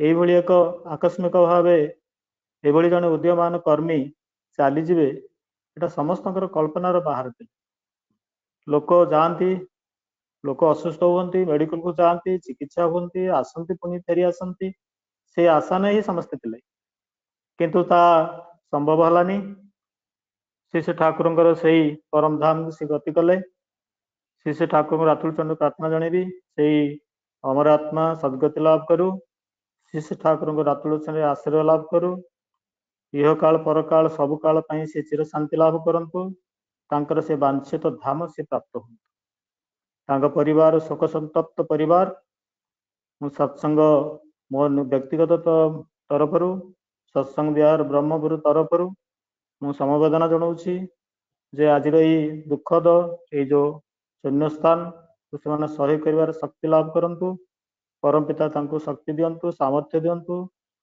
ତାଙ୍କର ପୁତ୍ର ଏକମାତ୍ର ପୁତ୍ର ଯିଏ ଯୀଶୁ ଆମମାନଙ୍କର ସମସ୍ତଙ୍କର ପ୍ରିୟ ସିଏ ତାଙ୍କର ପିତାଙ୍କ ରାସ୍ତାରେ ସେ ଆଦର୍ଶରେ ଚାଲନ୍ତୁ ସେ ଅତ୍ୟନ୍ତ ଇଷ୍ଟପ୍ରାଣ ପିଲା ତାର ମୋର ଦୃଢ ବିଶ୍ୱାସ ସେଇ ଶକ୍ତି ନେଇ ତାର ପିତାଙ୍କର ସେଇ ଶକ୍ତି ସାମର୍ଥ୍ୟ ସେଇ ବୁଦ୍ଧି ସେଇ ପ୍ରଜ୍ଞା ନେଇ ସେ ଆଗେଇ ଯିବ ତା ଜୀବନରେ ସେ କୃତିତ୍ୱ ଲାଭ କରିବ ଏଇ ଦୃଢ ବିଶ୍ୱାସ ମୋର ରହିଛି ଶ୍ରୀ ଠାକୁରଙ୍କୁ ପ୍ରାର୍ଥନା ବି ଜଣାଉଛି ପରମ ପିତା ତାକୁ ସେଇ ଶକ୍ତି ଦିଅନ୍ତୁ ତେଣୁ ଆଜିର ଏଇ ପ୍ରସଙ୍ଗରେ ଅନେକ ବିଷୟ ଆମର ଗାନ୍ଧୀ ଭାଇ ଆଲୋଚନା କଲେ ସାପ୍ତାହିକ ସତ୍ସଙ୍ଗ ଅବସରରେ ଏଇ କେତେ ଲୋକଙ୍କର କଥା ଏଇଭଳି ଏକ ସମୟରେ କେତେ ଲୋକଙ୍କ କଥା ମନେ ପଡେ ସତ୍ସଙ୍ଗ ବିହାର ବ୍ରହ୍ମପୁର ସତ୍ସଙ୍ଗ ବିହାର ଦକ୍ଷିଣ ଓଡ଼ିଶାର ଏକ ପ୍ରାଣକେନ୍ଦ୍ର ବ୍ରହ୍ମପୁର ଏକ ଦକ୍ଷିଣ ଓଡ଼ିଶାର ପ୍ରାଣକେନ୍ଦ୍ର ସେଇଠି ଯୋଉ ସତ୍ସଙ୍ଗ ବିହାର ଗଢି ଉଠିଛି ଯେତେବେଳେ ମନ୍ଦିର ପରିକଳ୍ପନାର ପ୍ରାରମ୍ଭିକ ଅବସ୍ଥା ଶ୍ରୀ ବଡ଼ଦାଙ୍କର ଇଚ୍ଛା ଯେ ଭାରତ ବର୍ଷରେ ସର୍ବତ୍ର ମନ୍ଦିର ପ୍ରତିଷ୍ଠିତ ହେବ ଅନ୍ତତଃ 108ଟି ମନ୍ଦିର ପ୍ରତିଷ୍ଠିତ ହେବ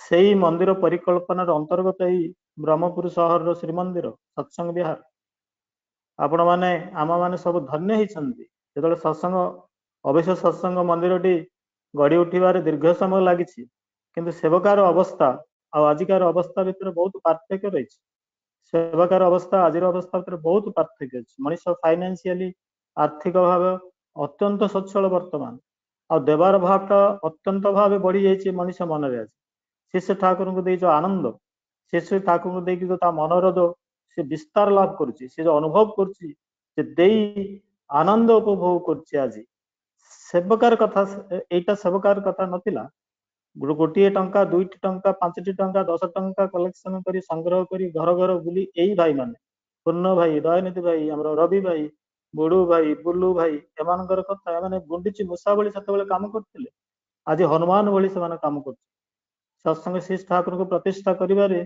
सेमानकर रूप आज हनुमान भली हे जाइछि सेही भली अवस्था रे एक जन को हरेबा एटा समस्त को कष्ट बोध लागुछि जन निर्भर योग्य मनुष्य थिले पूर्ण भाई दायित्व नहीं ताको निर्भर ताको एभली भाव से संपादन करथिले आपण पूर्ण भाई जे दायित्व दैछन्ते आपण निर्भर करि पारुथिले जे दायित्व निश्चित संपादन हबो आ से समय अनुसार समय पूर्व संपादन आ अत्यंत कुशली से थिले कुशल कौशली ठाकुर जो कहते कुशल कौशली तांकर बुद्धिटा अत्यंत कुशल कौशली थिला काहाकु नै केमिति काम करा जीवो समस्त सहित मिलिमिशि से काम करिवारे सेतरे सिद्धस्त थिले तेणु एई भली एक गोटे शून्यस्था नाम पाई रही गला आगु को सत्संग विहार तो सत्संग विहार अनेक कार्यक्रम आगु कुछ रही सत्संग आगे चलो किंतु एमाने सब मन रही जो माने सत्संग विहार पूर्ण भाई गुड़ीमाटी कौन चिन्ह गुड़ीमाटी पूर्ण भाई की चिन्ह आमर पूर्ण भाई सहित जो मैंने सहयोगी थे जो मान सब ना सब कहली आज दयानिधि भाई सत्संग परिचालन कर गुड़ीमाटी से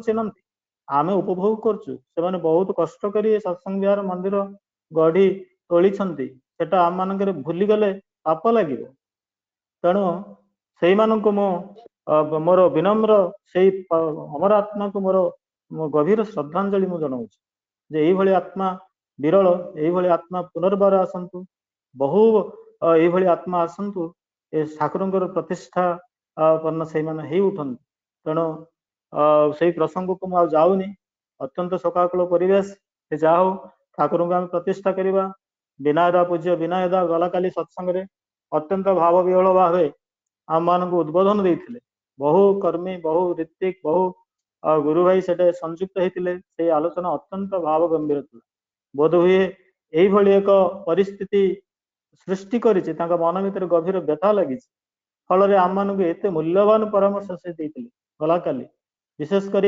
आज जो स्वास्थ्यर विपर्य अवस्था सृष्टि समग्र आज भारत वर्ष नहीं समग्र विश्व आज स्वास्थ्य एक विपर्य अवस्था ताको अटकेबा ताको रोकिबा ताको प्रतिरोध करवा ताको बाधा देवा तार प्रतिकार करवा ताको प्रतिरोध करवा आज मनीष आज विज्ञान समाज पाखे आज एक जमी गोटे चैलेंज है चैलेंज को आज सत्संगी मैंने दृढ़ भाव ताको प्रतिहत कर चली शिष्य ठाकुर से जो अमृत निश्चंद बाणी मनीष को आज ये सत्संगी मान एत शक्त कर सत्संग मान जीवन को एभली भाव नियंत्रित कर आज एमती काँ भाँ किसी घटना हो जाए किंतु आज कोरोनार जो प्रभाव आज सत्संगी मान पाखे हार मानी सामान्य किसी मनीष को बाधा आसुची किंतु हारी सत्संगी मान हारी ना कौटी तेणु ये जो श्री ठाकुर से अमृत निश्चंद बाणी जो विभिन्न हजार हजार बाणी भितर स्वास्थ्य को नहीं ठाकुर कहते शरीरटा जड़ चेतनार गोटे सामग्रिक समन्वय तैयारी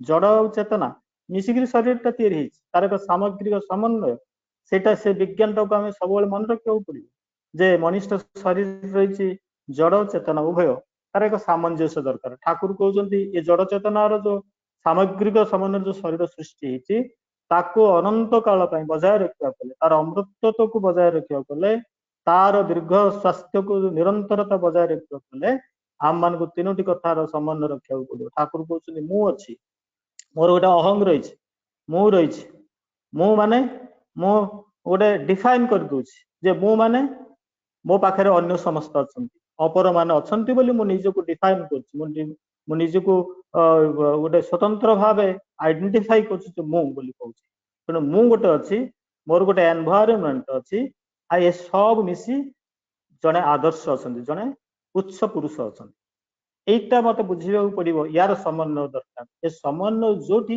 ए समन्वय व्यतिक्रम आसी मनीष जीवन रे से व्यतिक्रम आसी मनीष जीवन से विपर्य आसान देखु जो मैंने उच्च पुरुष को भूली जो मैंने आदर्श को भूली जो मैंने ईश्वर को भूलती जो मैंने से आम धर्म कृष्टि संस्कृति आदर्श को भूली जो मैंने स्वच्छाचारित भाव जीवन को नियंत्रित करती परिचालन करती जहाँ जीवन में कौन जड़े श्रेष्ठ पुरुष आदर्श पुरुष केन्द्र पुरुष न था से जीवन एत विच्छिन्न हो पड़े ସେମାନଙ୍କ ଜୀବନରେ ଏତେ ଯେ ବିଚ୍ଛିନ୍ନତା ତାଙ୍କ ଭିତରେ ସୃଷ୍ଟି ହୁଏ।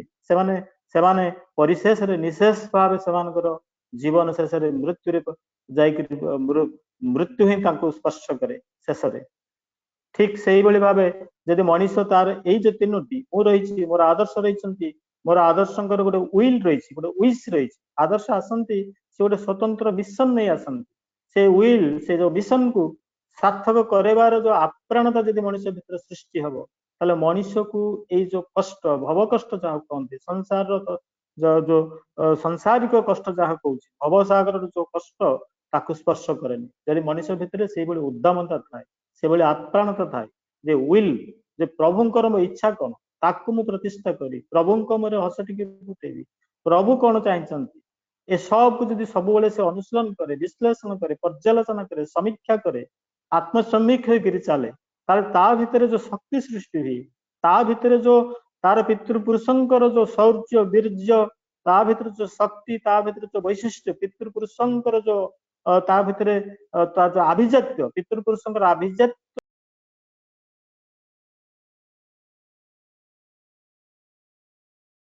ଏ ସମସ୍ତ ପ୍ରତିକୂଳକୁ ବାଧାକୁ ଅତିକ୍ରମ କରି ସେ ଗନ୍ତବ୍ୟରେ ପହଞ୍ଚିବ ନିଶ୍ଚୟ। ତାର ସଫଳତା ତାକୁ ତାର ଦାସୀ ହେବ ହିଁ ହେବ। ଠାକୁର କହୁଛନ୍ତି ସେଥିପାଇଁ ତୁମେ ଲତାର ସ୍ୱଭାବ ଅବଲମ୍ବନ କର। ଲତାର ସ୍ୱଭାବ, ଲତାଟା ଗୋଟେ ଜିନିଷ, ମଣିଷ ତାକୁ ତାର ସ୍ୱଭାବଟାକୁ ଅବଲମ୍ବନ କରିବା ଉଚିତ। ଲତାଟା ମଣିଷ ହଉଛି ସବୁଠୁ ଦୁର୍ଲଭ ଜୀବନ, ସବୁଠୁ ଉତ୍କୃଷ୍ଟ ଜୀବନ, ସବୁଠୁ ପୃଥିବୀରେ ସେ ଦାବି କରୁଛି ତାଠୁ ବଡ ଆଉ କିଏ ନାହିଁ।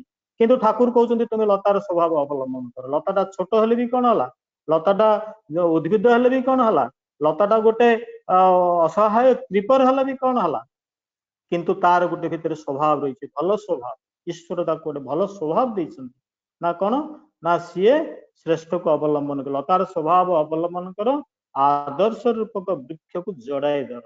ତାର ଗୋଟେ ସ୍ୱଭାବ ରହିଛି, ଯୋଉଟା ଆଦର୍ଶ, ଯୋଉଟା ଗୋଟେ ବୃକ୍ଷ ରହିଛି, ଯୋଉଟା ଗୋଟେ ଅବଲମ୍ବନ ରହିଛି, ଯୋଉଟା ତା ଆଡକୁ ସିଏ ମାଡିଯାଏ। ତାର ଆକର୍ଷଣ ହଉଛି ସେ ଅବଲମ୍ବନ। ସେ ଅବଲମ୍ବନକୁ ଧରି ସେ ଉପରକୁ ଉଠିବ। ଏଇ ଆକର୍ଷଣରେ, ଏ ଆକୁତି ନେଇ ସିଏ ତା ଆଡକୁ ମାଡିଯାଏ, ତା ଦେହରେ ସେ ଗୁଡେଇ ସେ ଉପରକୁ ଉଠିଯାଏ। ଯାହା ଯୋଉ ସମ୍ଭାବନା ତା ଭିତରେ ଈଶ୍ୱର ଦେଇନାହାନ୍ତି, କିନ୍ତୁ ଗୋଟେ ଆଦର୍ଶକୁ ଅବଲମ୍ବନ କରି ଗୋଟେ ବୃକ୍ଷକୁ ଜଡାଇ ଧରିକିରି ସେ ଉପରକୁ ଚାଲିଗଲା। ଠାକୁର କହୁଛନ୍ତି ତୁମେ ଲତାର ସ୍ୱଭାବ ଅବଲମ୍ବନ କର, ଆଦର୍ଶ ରୂପକ ବୃକ୍ଷକୁ ଜଡାଇ ଧର, ସିଦ୍ଧ କାମ ହବ। ଠାକୁର ବିନାୟକ କାଲି କହୁଥିଲେ, ଠାକୁର ଯାହା କହିଛନ୍ତି ସବୁ ସିଦ୍ଧାନ୍ତର କଥା କହିଛନ୍ତି। ଠାକୁର ଯାହା କହିଛନ୍ତି ସବୁ ଅନୁଭୂତିର କଥା କହିଛନ୍ତି। ଠାକୁର ତାଙ୍କ ବୋଧ ଚକ୍ଷୁରେ ଯାହା ସବୁ ଦେଖିଛନ୍ତି ଅତ୍ୟନ୍ତ ଅଭ୍ରାନ୍ତ ଭାବେ, ତାକୁ ଏଭଳି ଭାବେ ଯୁକ୍ତି ଦେଇ, ତାକୁ ଏଭଳି ଭାବେ 100% ଆତ୍ମପ୍ରତ୍ୟୟ ସହିତ ସମସ୍ତଙ୍କ ଆଗରେ ସେ ଠାକୁର ତୁଳି ଧରିଛନ୍ତି। ତୁମମାନେ ଯଦି ବୋକାଙ୍କ ଭଳି ମୋରି କଥା ଗୁଡିକୁ ଅନୁସରଣ କରି ଚାଲିବ, ତାହେଲେ ପରମ ମଙ୍ଗଳର ଅଧିକାରୀ ତୁମମାନେ ହେଇ ଉଠିବ। ଏଇଟା ଠାକୁର ଜୋର କରି କହନ୍ତି। ମୋ କଥାକୁ ଶାସ୍ତ୍ର ସମ୍ମତ, ଶାସ୍ତ୍ର ତାକୁ ସମ୍ମତ ହଉ କି ନା, ବିଜ୍ଞାନ ତାକୁ ସ୍ୱୀକାର କରୁ କି ନ କରୁ, ସେଥିରେ ମୋର ଯାଏ ଆସେ ନାହିଁ।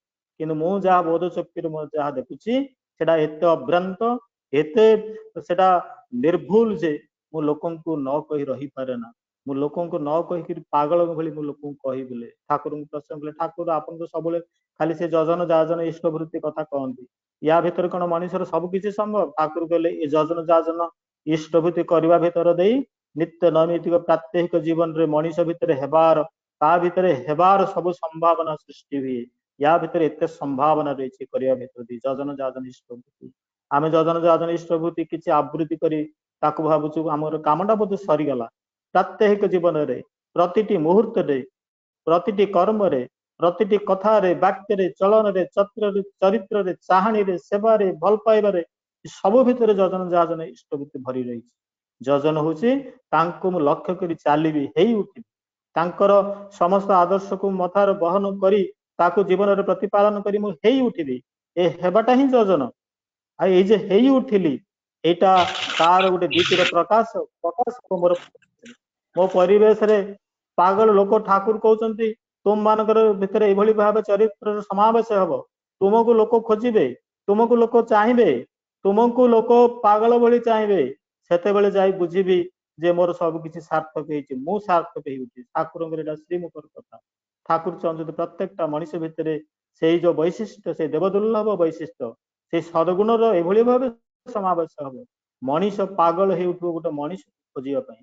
आज से मनुष्यर आज अभाव देखा देछि से मनुष्यर अभाव ठाकुर कहते जे God created man after his own image से इमेज आज नाही मनुष्य पाखरे तार से स्वरूप तार परिचय आज ईश्वर परिचय मनुष्य भितर शैतान परिचय आज परिप्रकाश होईटा हूँ सब विपर्जय यही करोना विपर्जय नहीं आज करोना अच्छी काली चली कि मनुष्य भितर जो शैतान समावेश होउची मनुष्य आज जो शैतान हवा जो खराब पाउची परिवेश रु तार शिक्षा शिक्षा व्यवस्था तार प्रति सामाजिक व्यवस्था तार राजनीतिक व्यवस्था तार सब व्यवस्था भितर से खराब पाउची शैतान हवा धर्म को प्रतिरोध करने धर्मर जो हजार हजार वर्ष धरी आम पितृपुरुष मान जो धर्म को प्रतिष्ठा कर जो संस्कार को प्रतिष्ठा कर जो अभिजात्य को प्रतिष्ठा कर जो नियम गुड़ी विधान गुड़ी प्रतिष्ठा करी अनुसरण कर मनुष्य आज धन्य हो उठुची भारत वर्षर प्रति मनुष्य देवतार रूपांतरित होती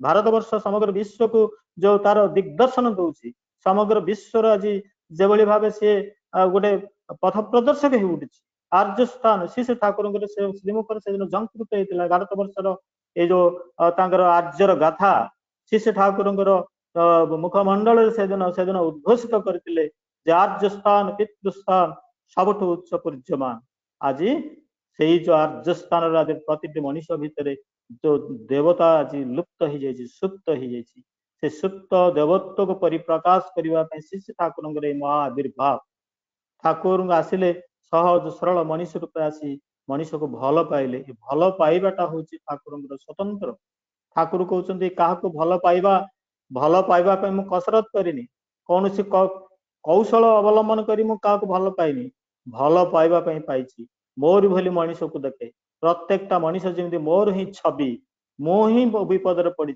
मु ही आपद पड़ी आपद मुक्त न कला पर्यंत मु स्वस्थ रही पारे से मु लगी पड़े मोर से केते विरुद्ध आचरण करुच्ची मत से मोर केते से निंदा करुच्ची मोर केते समालोचना करुच्ची सेटा किंतु मु देखेना श्री ठाकुर कहते जड़े आसी कहूँ ठाकुर जे मोर पिला छुआ सब घर नीलाम हो मोर पिला छुआ सब बेसहारा हो मते मते रक्षा करंतु ठाकुर यही आपद विपद आमको रक्षा करंतु ठाकुर से परिवार ठाकुर विरुद्ध अत्यंत अति निंदा करते श्री ठाकुर अत्यंत कुत्सित निंदा से करुले समस्ते सत्संग आश्रम कर्मी मान समस्त से भल पाऊन घृणा करते से लोक किंतु ठाकुर पाखे जो पहुंची गले ठाकुर असहाय हो गले ठाकुर कहते मुझे जे एज सो यू रिप तुम्हें जो भाव बुणीच से भली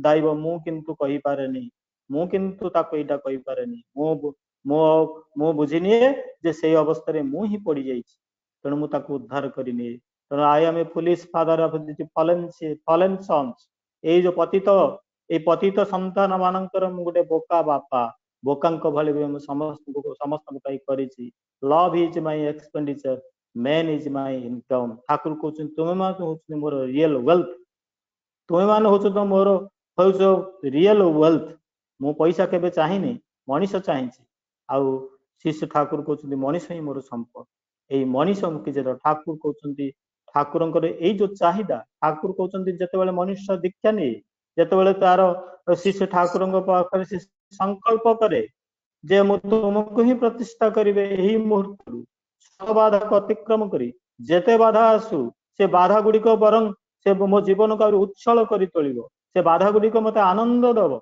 से बाधा मत कष्ट दबनी ठाकुर कहते बाधाटा ही आनंद जहाँ जीवन में बाधा नहीं से केवल आनंद पाई पारना तार जीवन में चैतन्य उदय हुए जहाँ जीवन में बाधा नहीं जहाँ जीवन में संघात नहीं प्रतिकूल कौन जानी जहाँ जीवन में कष्ट के आसनी जहाँ जीवन में दुख के आसनी ता जीवन में किंतु चैतन्य उदय ठाकुर कहते परिवेश मनुष्य को बाधा दिए संघात दिए प्रतिरोध करे बोली मनुष्य भीतर चैतन्य सृष्टि मनुष्य भीतर तार ज्ञान प्रज्ञा सब ता भीतर सृष्टि परिवेश ही पाए ठाकुर कहते ये जो जड़ चेतनार समन्वय जो मनुष्य तैयारी तीनोटी जिनिस गोटे हूँ शरीर गोटे हूँ मन आत्मा ये सम्मिश्रण समन्वय गोटे पूर्ण मनुष्य गोटे पूर्ण जीवन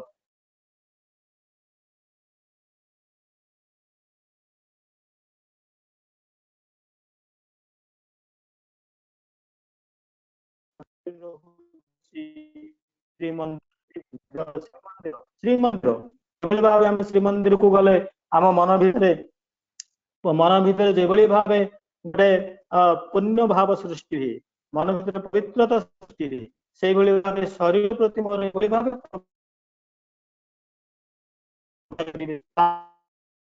ଶରୀରର ଧର୍ମ ଅନୁସାରେ ତାକୁ ପରିଚର୍ଯା କରିବି। ତାର ଆହାର ବିହାର ଗୁଡ଼ିକ ଏଭଳି ଭାବେ ନିୟନ୍ତ୍ରିତ କରିବି, ଆହାର ବିହାର ଗୁଡ଼ିକ ଏଭଳି ଭାବେ ଶରୀର ଉପଯୋଗୀ ହେଇ ଉଠିବ, ଶରୀରଟା କସ୍ମିନ୍ କାଳେ କୌଣସି ଶରୀରଟା ନଷ୍ଟ ହବନି, ଶରୀରଟା ଅପଟୁ ହବନି, ଶରୀର ସହନ କରୁଛି, ଶରୀର ସଦା ସର୍ବଦା ସହନ କରୁଛି କର୍ମ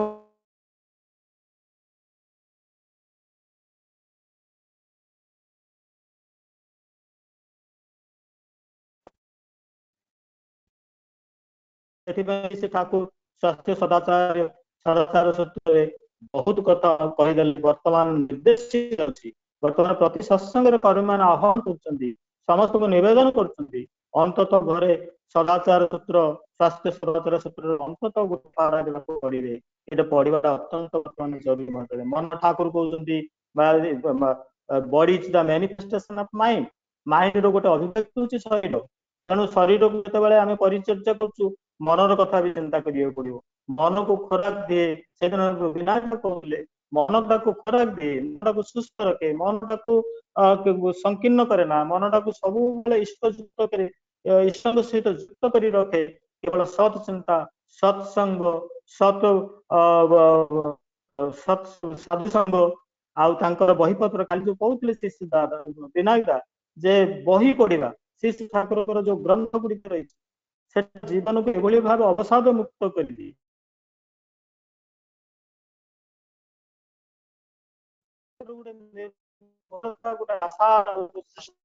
ବହି କାହିଁକି ସେ ଠାକୁରଙ୍କର ଜୀବନ୍ତ ଭାବେ ସେ କଥା ଗୁଡିକ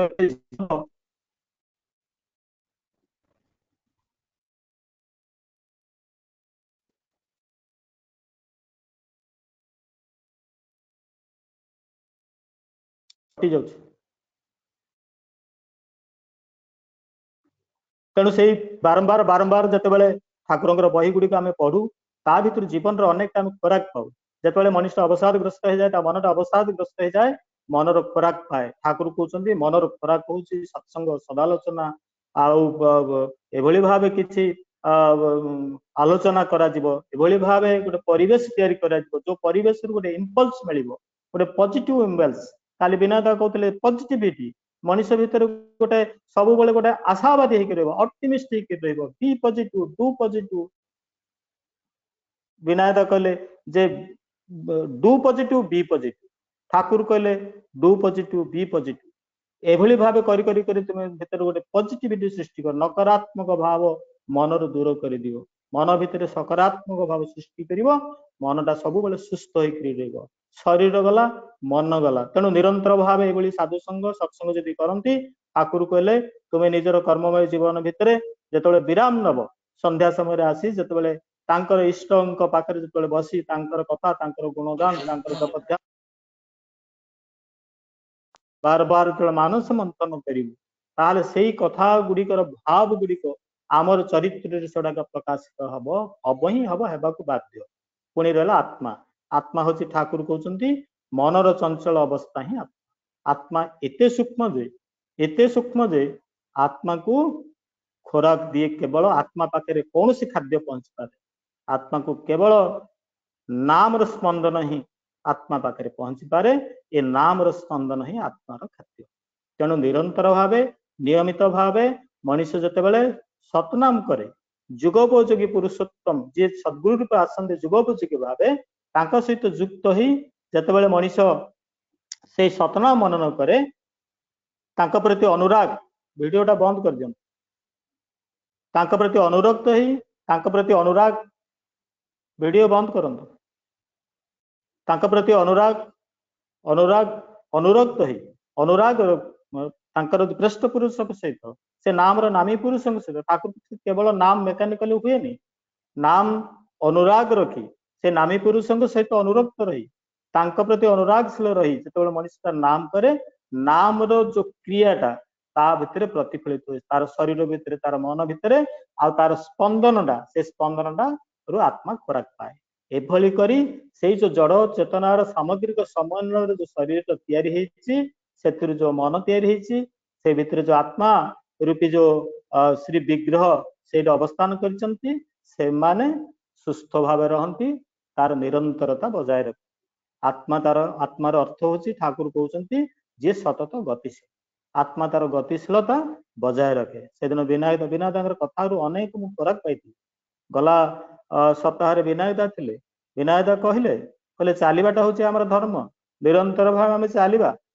କୌଣସି ଭାଗରେ ଯେମିତି ଆମେ ଗତିରୋଧ ନ ହୁଏ ଚାଲିବାଟା ଆମର ଯେମିତି ନିରନ୍ତର ହୁଏ ଚାଲିଲା ବେଳେ ବହୁ ଦୁଇ ପାର୍ଶ୍ୱରେ ଆମେ ଅନେକ ଆକର୍ଷଣ ଜିନିଷ ଦେଖୁ ସେ ଆକର୍ଷଣ ଜିନିଷ ଦେଖି ସେ ଆକର୍ଷିତ ହେଇ ଯେମିତି ଆବଦ୍ଧ ନ ହେଇଯାଉ এই ଆବଦ୍ଧ ମଣିଷ ଆବଦ୍ଧ ହେଇଯାଏ ଚାଲିବାଟା ତାର ରୋକିଯାଏ ଚାଲିବାଟା ତାର ମନ୍ଥର ହେଇଯାଏ ଚାଲିବାଟା ତାର ରୁଦ୍ଧ ହେଇଯାଏ ସେ ଆଉ ଚାଲିପାରେନି ଆବଦ୍ଧ ଯେତେବେଳେ ହେଇଯାଏ ତେଣୁ କାଲି କହୁଥିଲେ ବିନାୟକ ଦା ଯେ ସୁଖ ଆଉ ଦୁଃଖ ଯଦି ଗତିର ଠାକୁରଙ୍କର ସତ୍ୟାଂଶ ପରିଷ୍କାର କହିଦେଲେ ଠାକୁର ସିଦ୍ଧାନ୍ତର କଥା କହିଲେ ଯୋଉ ସିଦ୍ଧାନ୍ତର କଥା କାଲି ବିନାୟକ ଦା କହୁଥିଲେ to carry out the commands of Guru with the least hesitation and doubt is the success of is the only way to success in spiritual life ବିବେକାନନ୍ଦଙ୍କର କଥା ବିବେକାନନ୍ଦ ଅନେକ ସମୟ ଧରି ତାଙ୍କର ଇଷ୍ଟଙ୍କୁ ତାଙ୍କର ଗୁରୁଙ୍କୁ ପ୍ରତିଷ୍ଠା କଲେ ତାଙ୍କର ପ୍ରତିଷ୍ଠାରେ ସେ ଲାଗିଥିଲେ ଅନେକ ବର୍ଷ ଧରି କିନ୍ତୁ ଶେଷରେ ଗୋଟିଏ ସିଦ୍ଧାନ୍ତର କଥା କହିଲେ ସେ ସିଦ୍ଧାନ୍ତର କଥା କହିଲେ ଏଭଳି ଭାବେ to carry out the commands of Guru এইটা হচ্ছে জীবନରେ ସଫଳତା ଲାଭ କରିବା ପାଇଁ ଜୀବନରେ ସବୁ ଦିଗରୁ ସିଦ୍ଧି ଲାଭ କରିବା ପାଇଁ ଜୀବନଟାକୁ ସ୍ୱୟଂ ସମ୍ପୂର୍ଣ୍ଣ କରିବା ପାଇଁ ଗୋଟେ ପୂର୍ଣ୍ଣ ମଣିଷରେ ରୂପାନ୍ତରିତ କରିବା ପାଇଁ ଯେ ଜୀବନରେ ଗୁରୁଙ୍କର ନିର୍ଦ୍ଦେଶଟାକୁ କ୍ୟାରି ଆଉଟ କରିବା ତାକୁ ପ୍ରତିପାଳନ କରିବା ଅତ୍ୟନ୍ତ ଜରୁରୀ ଏଇଟା ଘୋଷଣା କଲେ ବିବେକାନନ୍ଦ ଏଇଟା ତାଙ୍କ ସିଦ୍ଧାନ୍ତର କଥା ବହୁ ସାଧନା ଜପ ତପସ୍ୟା ତାଙ୍କ ପ୍ରତିଷ୍ଠାପନ ହେଇ ଶେଷରେ ସିଦ୍ଧାନ୍ତରେ ପହଞ୍ଚିଲେ ଯେ ଗୁରୁ ହିଁ ମୁଖ୍ୟ ଜୀବନ ଏସବୁ ବ୍ୟକ୍ତି ଜୀବନରେ ଏ ସାଂସାରିକ ଜୀବନରେ ଏ ସାମଗ୍ରିକ ଜୀବନରେ ଏ ବିଶ୍ୱ ଜୀବନରେ ଏ ସମସ୍ତ ଜୀବନରେ ଯିଏ ଗୁରୁ ରୂପୀ ଭଗବାନ ଯିଏ ଭଗବାନ ଆସନ୍ତି ଯିଏ ଈଶ୍ୱର ଗୁରୁଙ୍କ ଭିତରେ ଆସନ୍ତି ସିଏ ହିଁ ମୁଖ୍ୟ ତାଙ୍କର କମେଣ୍ଟସ ତାଙ୍କର ନିର୍ଦ୍ଦେଶ ତାଙ୍କର ଅନୁଶାସନକୁ ଯିଏ ମଥା ରଖି ଚାଲେ ତା ଜୀବନରେ ସେ ସିଦ୍ଧି ଲାଭ କରେ ତାକୁ ଦୁଃଖ ସ୍ପର୍ଶ କରେନି ପରମ ପୂଜ୍ୟବାସୀ ସେ ଦାଦା ଜୋର କରି ସେଦିନ କର୍ମୀ ସମ୍ମିଳନୀରେ ହଜାର କର୍ମୀଙ୍କ ସମ୍ମୁଖରେ କହିଲେ ମୁଁ କହୁଛି ତୁମମାନଙ୍କୁ ଦୁଃଖ ସ୍ପର୍ଶ କରିବନି ତୁମମାନେ ଯଜନ ଇଷ୍ଟବୃତ୍ତି ବିହିତ ଭାବ କରିଚାଲ ନିତ୍ୟ ନୈମିତିକ ଜୀବନରେ ତାକୁ ଯଦି ବିହିତ ଭାବ ଅନୁରାଗ ରଖିଛନ୍ତି ଠାକୁରଙ୍କ ପ୍ରତି ଅନୁରକ୍ତ ହେଇ ଯେତେବେଳେ କରିଚାଲିବ ମୁଁ କହୁଛି ତୁମମାନଙ୍କୁ ଦୁଃଖ ସ୍ପର୍ଶ କରିବନି ଆଉ କେତେ ନିର୍ଭର ପ୍ରତିଶୋଧ ଦେଇପାରନ୍ତି ଠାକୁର କହୁଛନ୍ତି ତୁମର ଉନ୍ନୟନ ପାଇଁ ତୁମକୁ ଭାବିବାକୁ ହେବ ନାହିଁ ଠାକୁର କହୁଛନ୍ତି ଉନ୍ନୟନର କିଛି ଇଣ୍ଡେକ୍ସ ଠାକୁର ଦେଇଦେଲେ ସତ୍ୟାନୁସନ୍ଧରେ ତାଙ୍କର କଥା ଚିନ୍ତା କଲେ ତୁମକୁ ଆନନ୍ଦ ଲାଗେ ତାଙ୍କର ହୁକୁମ ପାଇଲେ ଆନନ୍ଦ ଲାଗେ ତାଙ୍କର ଆନନ୍ଦରେ ଆନନ୍ଦ ଲାଗେ ତାଙ୍କର ଏ ଆଦରରେ ଆନନ୍ଦ ଲାଗେ ଅନାଦରରେ ବି ଆନନ୍ଦ ଲାଗେ ତାଙ୍କର ହୁକୁମ ପାଇଲେ ଆନନ୍ଦ ଲାଗେ ତାଙ୍କର ଭର୍ତ୍ସନାରେ ବି ଆନନ୍ଦ ଲାଗେ ଠାକୁର କହୁଛନ୍ତି ଗୁରୁ ଯେତେବେଳେ ଭର୍ତ୍ସନା କରନ୍ତି ସେତେବେଳେ ଶିଷ୍ୟର ମାନ ବଢେ ଓଲଟା କଥା ଭର୍ତ୍ସନାଟା କାହାକୁ ଭଲ ଲାଗେନି କାହାର ମନକୁ ଭର୍ତ୍ସନା କେବେ ଭଲ ଲାଗେନି କିନ୍ତୁ ଗୁରୁଙ୍କର ଭର୍ତ୍ସନା ଶିଷ୍ୟ ପାଇଁ ଶିଷ୍ୟର ମାନ ବୃଦ୍ଧି କରେ ମୁଁ ତ ଶୁଣିଛି ବଡଦା କାହାକୁ ଗୋଟେ ଭର୍ତ୍ସନା କଲେ ଗାଳି ଦେଲେ ଖୁବ ଗାଳି ଦେଲେ ସମସ୍ତଙ୍କ ଆଗରେ ସେ ଲୋକଟି ପରବର୍ତ୍ତୀ ସମୟରେ ମିଠେଇ ବାଣ୍ଟିଲା ଆନନ୍ଦରେ ଯେ ଆଜି ମୁଁ ଆଶୀର୍ବାଦ ପାଇଛି ବଡଦା ମତେ ଆଜି ଗାଳି ଦେଇଛନ୍ତି ବଡଦା ଆଜି ମୋ ଜୀବନର କଥା ବୁଝିଛନ୍ତି ସେ ମାନେ ଆନନ୍ଦରେ ସେ ମିଠେଇ ବାଣ୍ଟିଲା ଶିଷ୍ୟର ମାନ ବଢେ ଶିଷ୍ୟର ମାନ ତେଣୁ ଯେତେବେଳେ ତାଙ୍କର କଥାରେ ଆନନ୍ଦ ତାଙ୍କର ଭଲ ପାଇବାରେ ଆନନ୍ଦ ତାଙ୍କର ଆଦରରେ ଆନନ୍ଦ ତାଙ୍କର ଅନାଦରରେ ଆନନ୍ଦ ତାଙ୍କର ଅପମାନରେ ବି ଆନନ୍ଦ ସେତେବେଳେ ବୁଝିବି ତୁମର ଉନ୍ନୟନ ପାଇଁ ଆଉ ତୁମକୁ ଭାବିବାକୁ ହବନି ଏଇଟା ଗୋଟେ ଇଣ୍ଡେକ୍ସ ମଣିଷର ଇଣ୍ଡେକ୍ସ ଯେ ମୋର ଉନ୍ନୟନ କେତେବେଳେ ମୋ ଉନ୍ନତିର ରୁଦ୍ଧ ଦ୍ୱାର ଗୁଡିକ କେତେବେଳେ ଉନ୍ମୁକ୍ତ ହେଲା ଯେତେବେଳେ ମୋର ସବୁଥିରେ ଆନନ୍ଦ ହେଉଛି ମୁଁ ତାଙ୍କର କଥାକୁ କ୍ୟାରେକ୍ଟରାଇଜ କରିବାରେ ତାଙ୍କ କଥାକୁ ବାସ୍ତବାୟିତ କରିବାରେ ମୁଁ କେତେ ଆନନ୍ଦ ପ୍ରଫୁଲ୍ଲ ଅନୁଭବ କରୁଛି ନା କଷ୍ଟ ଅନୁଭବ କରୁଛି ତେଣୁ କ୍ଲେଶ ସୁଖ ପ୍ରିୟତା ଶ୍ରୀ ବଡଦା କହୁଛନ୍ତି ଯେ ନିଷ୍ଠା ଆନୁଗତ୍ୟ କୃତି ସମ୍ବେଗ ଆଉ କ୍ଲେଶ ସୁଖ ପ୍ରିୟତା এইটা হচ্ছে ভক্তের লক্ষণ এই ভক্তের চারিটা লক্ষণ গোটে হচ্ছে নিষ্ঠা নিশেষ ভাবে ଶେଷ ପର୍ଯ୍ୟନ୍ତ ତାଙ୍କର କାମରେ ଲାଗି ରହିବା। ବର୍ତ୍ତମାନ କାମ କରୁଛି ଟିକେ ପରେ ଛାଡିଦେବି, ସେଇଟା କିନ୍ତୁ ନିଷ୍ଠା ନୁହେଁ। ନିଶେଷ ଭାବେ କାମଟାକୁ ଶେଷ ପର୍ଯ୍ୟନ୍ତ ସେ କାମଟାକୁ ମୁଁ ସହିତ ଲାଗି ରହିବି। ନିଷ୍ଠା ଆନୁଗତ୍ୟ ତାଙ୍କୁ ଅନୁସରଣ କରି ମୋର ଜୀବନର ଗତିଟାକୁ ନିୟନ୍ତ୍ରିତ କରିବି। ମୋର ଜୀବନର ଗତି କେବଳ ତାଙ୍କୁ ଅନୁସରଣ କରି ନିୟନ୍ତ୍ରିତ ହେଇ ଉଠିବ। ଆନୁଗତ୍ୟ କୃତି ସମ୍ବେଗ କରିବାର ଆବେଗଟା ସବୁବେଳେ ଯେମିତି ସବୁବେଳେ ପ୍ରବଳ ହେଇ ଉଠିଥିବ। କରିବାର ଆବେଗଟା ଯେମିତି ସବୁବେଳେ ସତେଜ ହେଇକି ଥିବ। ଥାଉ କରିବା ଦୀର୍ଘସୂତ୍ରିତା ଏଇଟା ଯେମିତି ତା ଜୀବନରେ ଭକ୍ତିର ଜୀବନରେ ନଥାଏ, ସେ ତାର ଆବେଗଟା ଏଭଳି ଭାବେ ଉଜ୍ଜୀବିତ ହେଇକି ଥାଏ, ସଦା ସର୍ବଦା ସକ୍ରିୟ ହେଇକିରି ଆଦେଶ ପାଉ ପାଉ ଇଙ୍ଗିତ ପାଉ ପାଉ ତାକୁ ସେ କାର୍ଯ୍ୟରେ ରୂପାନ୍ତରିତ କରେ। ଇଏ ହଉଛି କୃତି ସମ୍ବେଗ। କ୍ଲେଶ ସୁଖ ପ୍ରିୟତା ନା କ୍ଲେଶଟା ଭଲ ଲାଗେ। ତାଙ୍କ ପାଇଁ କଷ୍ଟ କଲେ ଯେମିତି ଗୋଟେ ପତିବ୍ରତା ସ୍ତ୍ରୀ ତାର ସ୍ୱାମୀ ପାଇଁ କରି ଆନନ୍ଦ ପାଏ, ସେ ତାର କାହା ଆଗରେ କହେନି ମୋ ସ୍ୱାମୀ ପାଇଁ କରି ଏତେ କଷ୍ଟ ହେଲାଣି ଆଉ କରିପାରିବେନି। ସେ ଆହୁରି ଆହୁରି କହେ ସ୍ୱାମୀ ଯେତେ ତାକୁ ଦାୟିତ୍ୱ ଦିଅନ୍ତି, ଯେତେ କଷ୍ଟ ଦିଅନ୍ତି, ତା ଭିତରେ ସେ ଆନନ୍ଦ ଉପଭୋଗ କରେ। ସେ ଆନନ୍ଦ, ଏଇଟା ହିଁ ବାସ୍ତବ ଯାବନ। ତାର ପୃଷ୍ଠପୁରୁଷ ଯିଏ, ତାର ପ୍ରିୟ ପରମ ଯିଏ, ତାକୁ କିଭଳି ଭାବେ ଯାଜନ କରେ। କ୍ଲେଶ ସୁଖ ପ୍ରିୟତା ଗୋଟେ ବଡ ଯାଜନ, ଯେ ମୁଁ କରି ଆନନ୍ଦ ପାଇଲି। ଏଇଟା ଅନ୍ୟମାନଙ୍କୁ ଖୁବ ଅନୁପ୍ରାଣିତ କରେ।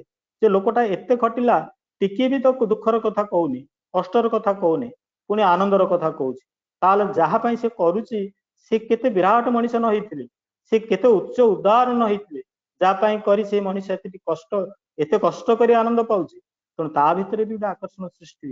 ମଣିଷ ଭିତରେ ଏଇଭଳି ଯେ ଶ୍ରେଷ୍ଠ ପ୍ରତି, ଜଣେ ଉଦାର ପ୍ରତି ଆକର୍ଷଣ ସୃଷ୍ଟି, ତାହେଲେ ସେ ମଣିଷ ଭିତରୁ ଦୁଃଖ ଇତରତା ଚାଲିଯାଏ, ସ୍ୱତଃ ଭାବରେ ଚାଲିଯିବ। ଯୋଉଟେ ଦିନ ଥିବ ସେଟା ରାତି କେମିତି ରହିବ, ଯୋଉଟା ଆଲୋକ ଥିବ ସେଟା ଅନ୍ଧକାର କିଭଳି ରହିବ। ତେଣୁ ଯୋଉଟେ ଆଲୋକ ରହିଛନ୍ତି, ଯୋଉଟେ ଈଶ୍ୱରଙ୍କର ଅଭିବ୍ୟକ୍ତି ରହିଛି, ଯୋଉଟେ ଈଶ୍ୱରଙ୍କର ସତ୍ତା ବିରାଜମାନ କରିଛି, ଜୀବନ୍ତ ଭାବେ ତାର ଚରିତ୍ରରେ ପ୍ରକାଶ ପାଉଛି, ସେଠି ଇତରତା କିଭଳି ସ୍ପର୍ଶ କରିବ। ତାର ଭିତରେ ଯୋଉ କାମ ଲୋଭ ମୋହ ଭୟ ସଂକୀର୍ଣ୍ଣତା ପାପ କୁଚ୍ଛିତତା ବର୍ବରତା ତାକୁ ସ୍ପର୍ଶ ହିଁ କରିବନି। ସେ ମଣିଷଟି ଗୋଟେ ପୂର୍ଣ୍ଣ ମଣିଷ, ଗୋଟେ ପବିତ୍ର ମଣିଷରେ ସେ ରୂପାନ୍ତରିତ ହବ, ଏଥିରେ ତିଳେ ମାତ୍ର ସନ୍ଦେହ ନାହିଁ। ତେଣୁ ଜୀବନରେ ପୁଣି ଶ୍ରୀ ଠାକୁର କହିଲେ ଏନଭାଇରନମେଣ୍ଟ, ପରିବେଶ ପ୍ରତି ତୁମର ଦାୟିତ୍ୱ। ପରିବେଶରୁ ତୁମେ ସବୁ କିଛି ଶିଖିଛ, ପରିବେଶ ହିଁ ତୁମକୁ ବଡ କରିଛି, ପରିବେଶ ହିଁ ସହି ବହି ତୁମକୁ ବଡ କରିଛି। ସେ ପରିବେଶର ପ୍ରତି ତୁମର ଦାୟିତ୍ୱ ରହିବା ଦରକାର। ସେ ପରିବେଶଟା ଯେତେ ଉନ୍ନତ ରହିବ, ସେ ପରିବେଶରୁ ତୁମେ ସେତିକି ପଜିଟିଭ ଇମ୍ପଲ୍ସ ପାଇବ ଆହୁରି ଆହୁରି ବଡ ହବା ପାଇଁ। ସେ ପରିବେଶଟା ଯେତେ ନିମ୍ନକୁ ନିମ୍ନକୁ ଯିବ, ଛୋଟ ହବ, ତୁମେ ବି ସେଇଭଳି ଭାବେ ଛୋଟ ହେଇ ଚାଲିବ। ତେଣୁ ପରିବେଶ ଅନୁସାରେ ମଣିଷର ମନ ତିଆରି ହୁଏ। ତେଣୁ ପରିବେଶ ପ୍ରତି ମଣିଷର ଯୋଉ ଦାୟିତ୍ୱ, ଠାକୁର କହିଲେ ସେଥିପାଇଁ ଅନ୍ୟ ବଞ୍ଚାଏ। ଅନ୍ୟମାନେ ଖାଲି ମଣିଷ ନୁହେଁ, ଅନ୍ୟମାନେ ମୋ ପରିବାର ସଦସ୍ୟ, ମୋର ପଡା ପଡୋଶୀ, ମୋର ଗଛପତ୍ର, ମୋର ପଶୁପକ୍ଷୀ, ମତେ ଯୋଉମାନେ ସବୁ ବଞ୍ଚେଇଛନ୍ତି, ଏ ପୃଥିବୀର ପ୍ରତିଟି ମାଟି ଗୋଡି ମଧ୍ୟ ମତେ ଧରି ରଖିଛି। ସେ ତ ଅଛି ବୋଲି ମୁଁ ତା ଉପରେ ବସି ପାରୁଛି, ତା ଉପରେ ଖେଳାବୁଲା କରିପାରୁଛି, ତା ଉପରେ ମୋର ଜୀବନ ଅତିବାହିତ କରିପାରୁଛି। ପୃଥିବୀଟା ବି କେତେ, ଏ ଗୁଡି ମାଟି ବି କେତେ ପବିତ୍ର, ସେମାନେ ମତେ ସହି ବହି ଚାଲିଛନ୍ତି, ତାର ବି ପବିତ୍ରତା ମୁଁ ରକ୍ଷା କରିବି। ଏ ସବୁର ସ୍ୱାସ୍ଥ୍ୟ ପବିତ୍ରତା ସବୁର ମଥା, ସମସ୍ତଙ୍କର କଥା ଯଦି ମୋର ମଥା ରହିବ, ତାହେଲେ ମତେ ବୁଝିବାକୁ ପଡିବ ଯେ ମୋ ପରିବେଶ ପ୍ରତି ମୋର ମୁଁ ଦାୟିତ୍ୱଶୀଳ ହେଇଛି। ତେଣୁ ମୁଁ ମୋର ଆଦର୍ଶ, ମୋର ପରିବେଶ ସହିତ ମୁଁ ଯେତେ ସମନ୍ୱୟ ରକ୍ଷା କରି ମୋ ଜୀବନଟାକୁ ନିୟନ୍ତ୍ରିତ କରିବି, ସେଇ ଗୁରୁଙ୍କର ନିର୍ଦ୍ଦେଶ ଅନୁଶାସନ ତାଙ୍କର ତାଙ୍କୁ ସବୁଥିରେ ପ୍ରକାଶ କରିବି, ସେତେବେଳେ ଦେଖାଦେବ ମୋ ଜୀବନଟା ସମନ୍ୱୟରେ ଗତି କରୁଛି, ଇମ୍ବାଲାନ୍ସ ହଉନି। ଯେତେ ବାଧା ଆସୁ, ଯେତେ ବିପର୍ଯ୍ୟୟ ଆସୁ, କରୋନା କିଛି ବିପର୍ଯ୍ୟୟ ନୁହେଁ, ଗୋଟେ ବଡ ବିପର୍ଯ୍ୟୟ ନୁହେଁ। ସେ ବିପର୍ଯ୍ୟୟକୁ ମୁଁ ସାମ୍ନା କରିବାର ମୋ ଭିତରେ ଶକ୍ତି ସ୍ୱତଃ ଭାବେ ସଞ୍ଚିତ ହେଇ ରହିବ। ସେଟା ମୋ ଜୀବନର ସବୁଠୁ ବଡ ଚାହିଦା, ମୋ ଜୀବନର ସବୁଠୁ ଧର୍ମ, ମୋ ଜୀବନର ସବୁଠୁ ବଡ କର୍ମ ସେଇଟା। ଇଷ୍ଟଙ୍କୁ ନେଇ ଜୀବନ ଭିତରେ ଶକ୍ତି ସଞ୍ଚୟ କରିବି, ଇଷ୍ଟଙ୍କୁ ନେଇ ମୋ ଜୀବନର ସବୁ କିଛିକୁ ଉଜ୍ଜୀବିତ କରି ରଖିବି, ତାଙ୍କ ସହିତ ତାଙ୍କର ସ୍ୱାର୍ଥକୁ ପ୍ରତିଷ୍ଠା କରିବା ପାଇଁ। ଏଇଟା ହିଁ ମୋ ଜୀବନର ସବୁଠୁ ବଡ ଧର୍ମ। ତେଣୁ ଆସନ୍ତୁ, ଆଜିର ଏଇ ବ୍ରହ୍ମପୁର ସତ୍ସଙ୍ଗ ଆନୁକୂଲ୍ୟରେ ଶୁକ୍ରବାର ସତ୍ସଙ୍ଗ ଆମେ ଫିଜିକାଲି ବସି କେତେ ଆନନ୍ଦ ପାଉଥିଲୁ। ସେ ଆନନ୍ଦଟା ଆଜି ଯଦିଓ ତାର ଗୋଟେ ଅଲଗା ଅଭିବ୍ୟକ୍ତି ନେଇଛି ଅନଲାଇନ ସତ୍ସଙ୍ଗରେ, ଯାହା ହଉ ଶ୍ରୀ ଠାକୁରଙ୍କୁ ପ୍ରାର୍ଥନା ଜଣେଇବି ଯେ ସେଇଭଳି ଆଜି ଯୋଉ ଦୁର୍ଦିନ ଦେଇକିରି ମଣିଷ ଏ ବିଶ୍ୱ ସମାଜ ଗତି କରୁଛି, ତା ଅଚିରେ ତାର ସମାପ୍ତ ହଉ। ଶ୍ରୀ ଠାକୁରଙ୍କର ଅପାର କରୁଣାରୁ आमे समस्त पुणी थे मिलित हवा विच्छिन्नतार भावटा जमी कटि जाए श्री दादा से दिन विच्छिन्नतार केते दारुण कष्ट तांकर श्रीमुख से व्यक्त करते सेटा आम समस्त को आम प्राण को लगी मन को लगी तेणु आम प्रार्थना जनइबा श्री दादा दीर्घायु हूँ सुस्थ रुहतु विच्छिन्नतार भाव तांकर कटि जाऊ ए अचिरे महामारी दुर्दिन दुख समय अचिरे कटि जाऊ श्री दादा मुहर पुणी हस फुटी उठू समस्त भितर आउ थे गोटे मिलनर महापर्व सृष्टि हो मिलन ही जीवन मिलन ही अमृत मिलनता मिलन ही आनंद तेणु से दिन दादा से दिन कहते तुम्हें माने आश्रम आसीच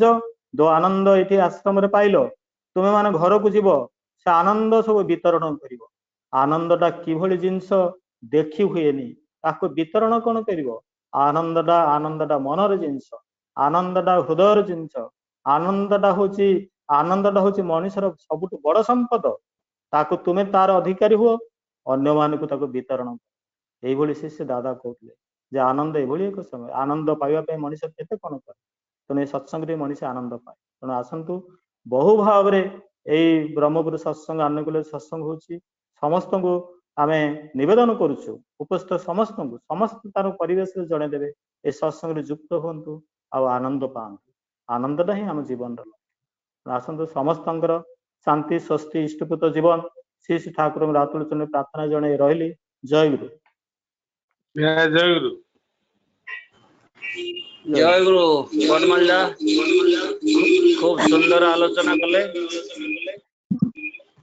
आमर ये आज सत्संगर भोगदाता तथा आमर स्वर्गत पूर्ण भाई आत्मा सद्गति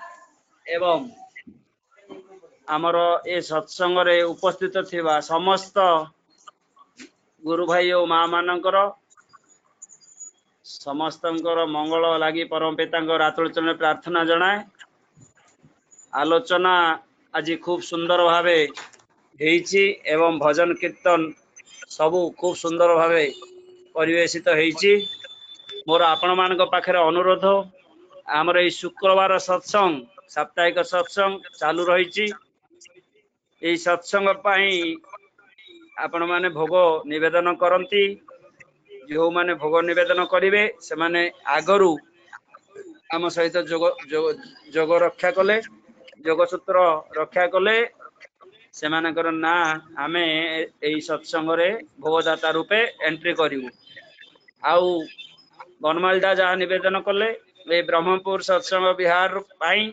आपण मानकर अवदान बहुत तेणु आपण माने सदा सर्वदा चेष्टा करंतु ए ऑनलाइन सत्संग रे जोग देवा पाई एवं भजन कीर्तन जाजन करुवा समस्त गुरु भाई मान माँ मान उद्बोधित करने पाई एवं ये सत्संग विहार रो बहु गुरुत्वपूर्ण कार्य रही से आपण माने भाग नेबा पाई ए ऑनलाइन सत्संग माध्यम रे जोगाजोग रक्षा करंतु आश्रम रु निर्देश आसीची जदियो सरकारंकर नियम मानी आमे समस्ते कोविड नियम मानी चलिबा परस्पर परस्पर मध्य डिस्टेंस रक्षा करवा समस्ते सदाचार मानिबा एवं मास्क पिंधि समस्ते जीवे एटा आश्रम निर्देश एवं प्रति प्रत्येक भाई और माँ माने हाथ धोइबे जहाँ विनायक काली कहते बनवाड़ी है तोली धरले कथा खाइबा पूर्वरु खाइबा परे घर को आसीबा पूर्वरु बाहरिबा पूर्वरु घर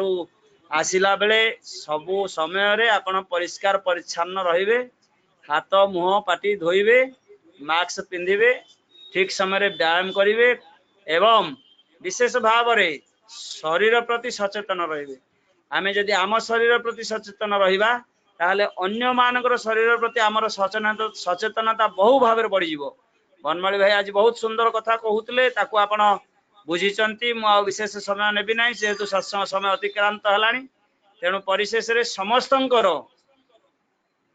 जहाँ प्रताप भाई शरीर सुस्थ कामना करिबा एवं पूर्ण भाई आत्मार सद्गति पाई प्रार्थना करिबा एवं आमर भोगदाता लिंगराज भाई ତାଙ୍କର ପରିବାରର ମଙ୍ଗଳ କାମନା କରି ଆପଣ ମାନେ ଅନଲାଇନ ସତ୍ସଙ୍ଗରେ ଯୋଉମାନେ ସମସ୍ତେ ଶୁଣୁଛନ୍ତି ଶ୍ରୀ ଶ୍ରୀ ଠାକୁର ଭଜନ କୀର୍ତ୍ତନ ଯାଜନ ଆପଣ ମାନଙ୍କର ସର୍ବବିଧ ମଙ୍ଗଳ କାମନା କରି ଦୟାଳଙ୍କର ଆତୁଳ ଚରଣରେ ପ୍ରାର୍ଥନା ନିବେଦନ କରୁଛି ଆପଣ ମାନେ ସୁସ୍ଥ ସୁନ୍ଦର ସୁଦୀର୍ଘ ଜୀବନ ଯାପନ କରନ୍ତୁ। ବର୍ତ୍ତମାନ ଅନୁରୋଧ କରିବି ଆମର ଇ ପରଶୁରାମ ଭାଇ ରାଧା କରି ଧ୍ୱନି ଦେବେ। ଆଜ୍ଞା ଆଜ୍ଞା।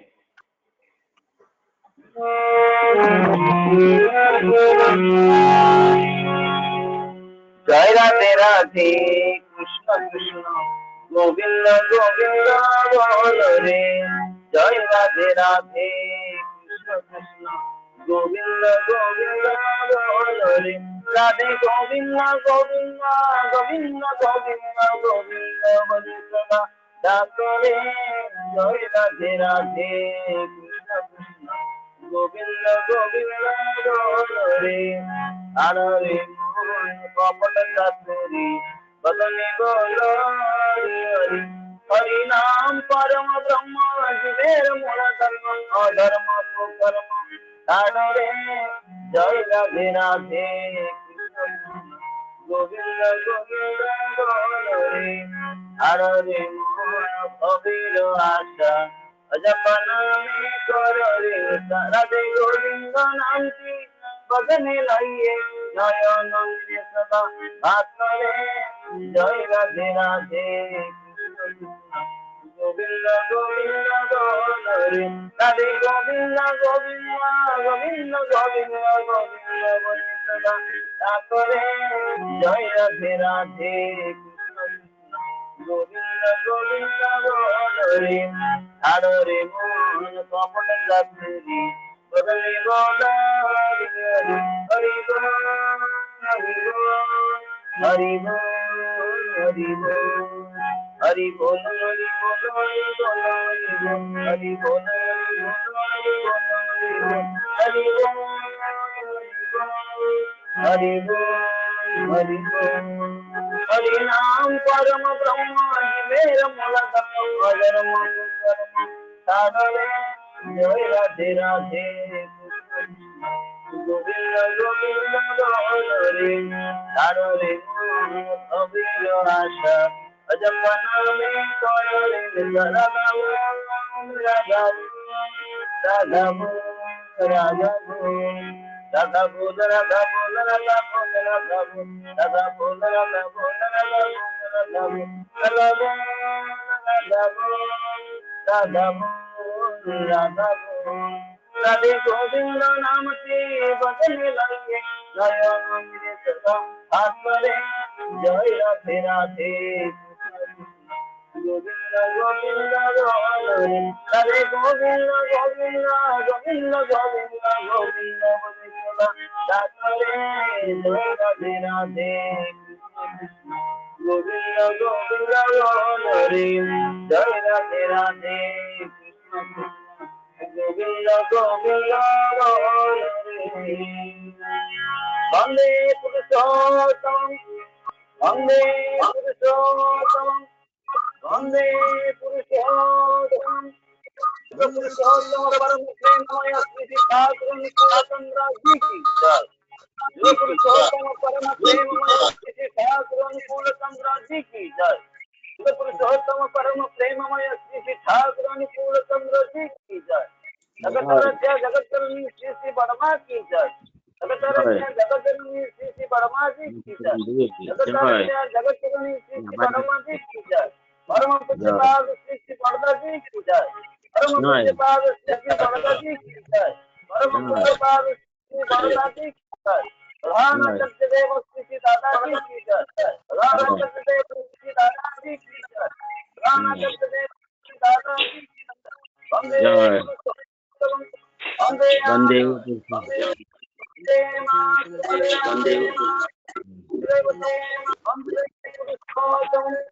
पुरुषोत्तम परम प्रेममय श्री ठाकुर अनुकूलचंद्र जी की जय। जय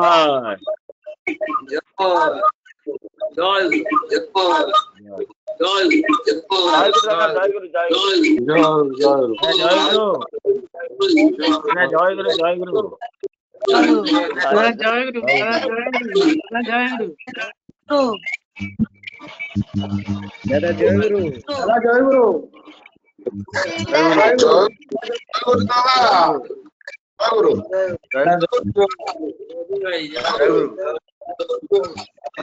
ଜୟଗୁରୁ ଦାଦା ଜୟଗୁରୁ।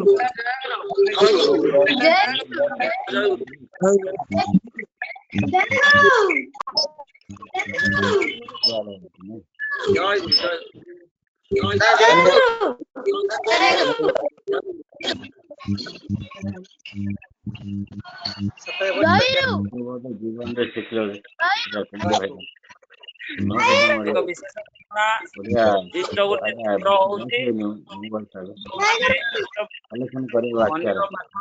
ସେମାନେ ଗୁରୁ ଭାଇ ମାନେ 8ଟାରୁ 11ଟା ଭିତରେ ଆଣି ଦେଇପାରିବେ। ଆଉ ସମସ୍ତ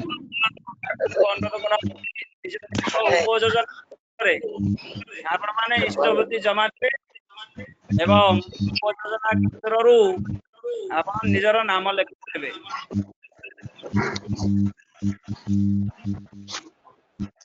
ଜୟଗୁରୁ। ଜୟ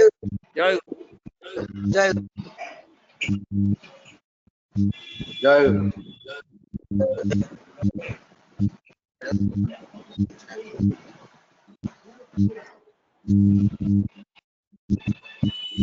ଯାଅ খুব সুন্দর ভাবে ଜୟଗୁରୁ। ଜୟଗୁରୁ। ବର୍ତ୍ତମାନ ସମସ୍ତେ ଯିବା।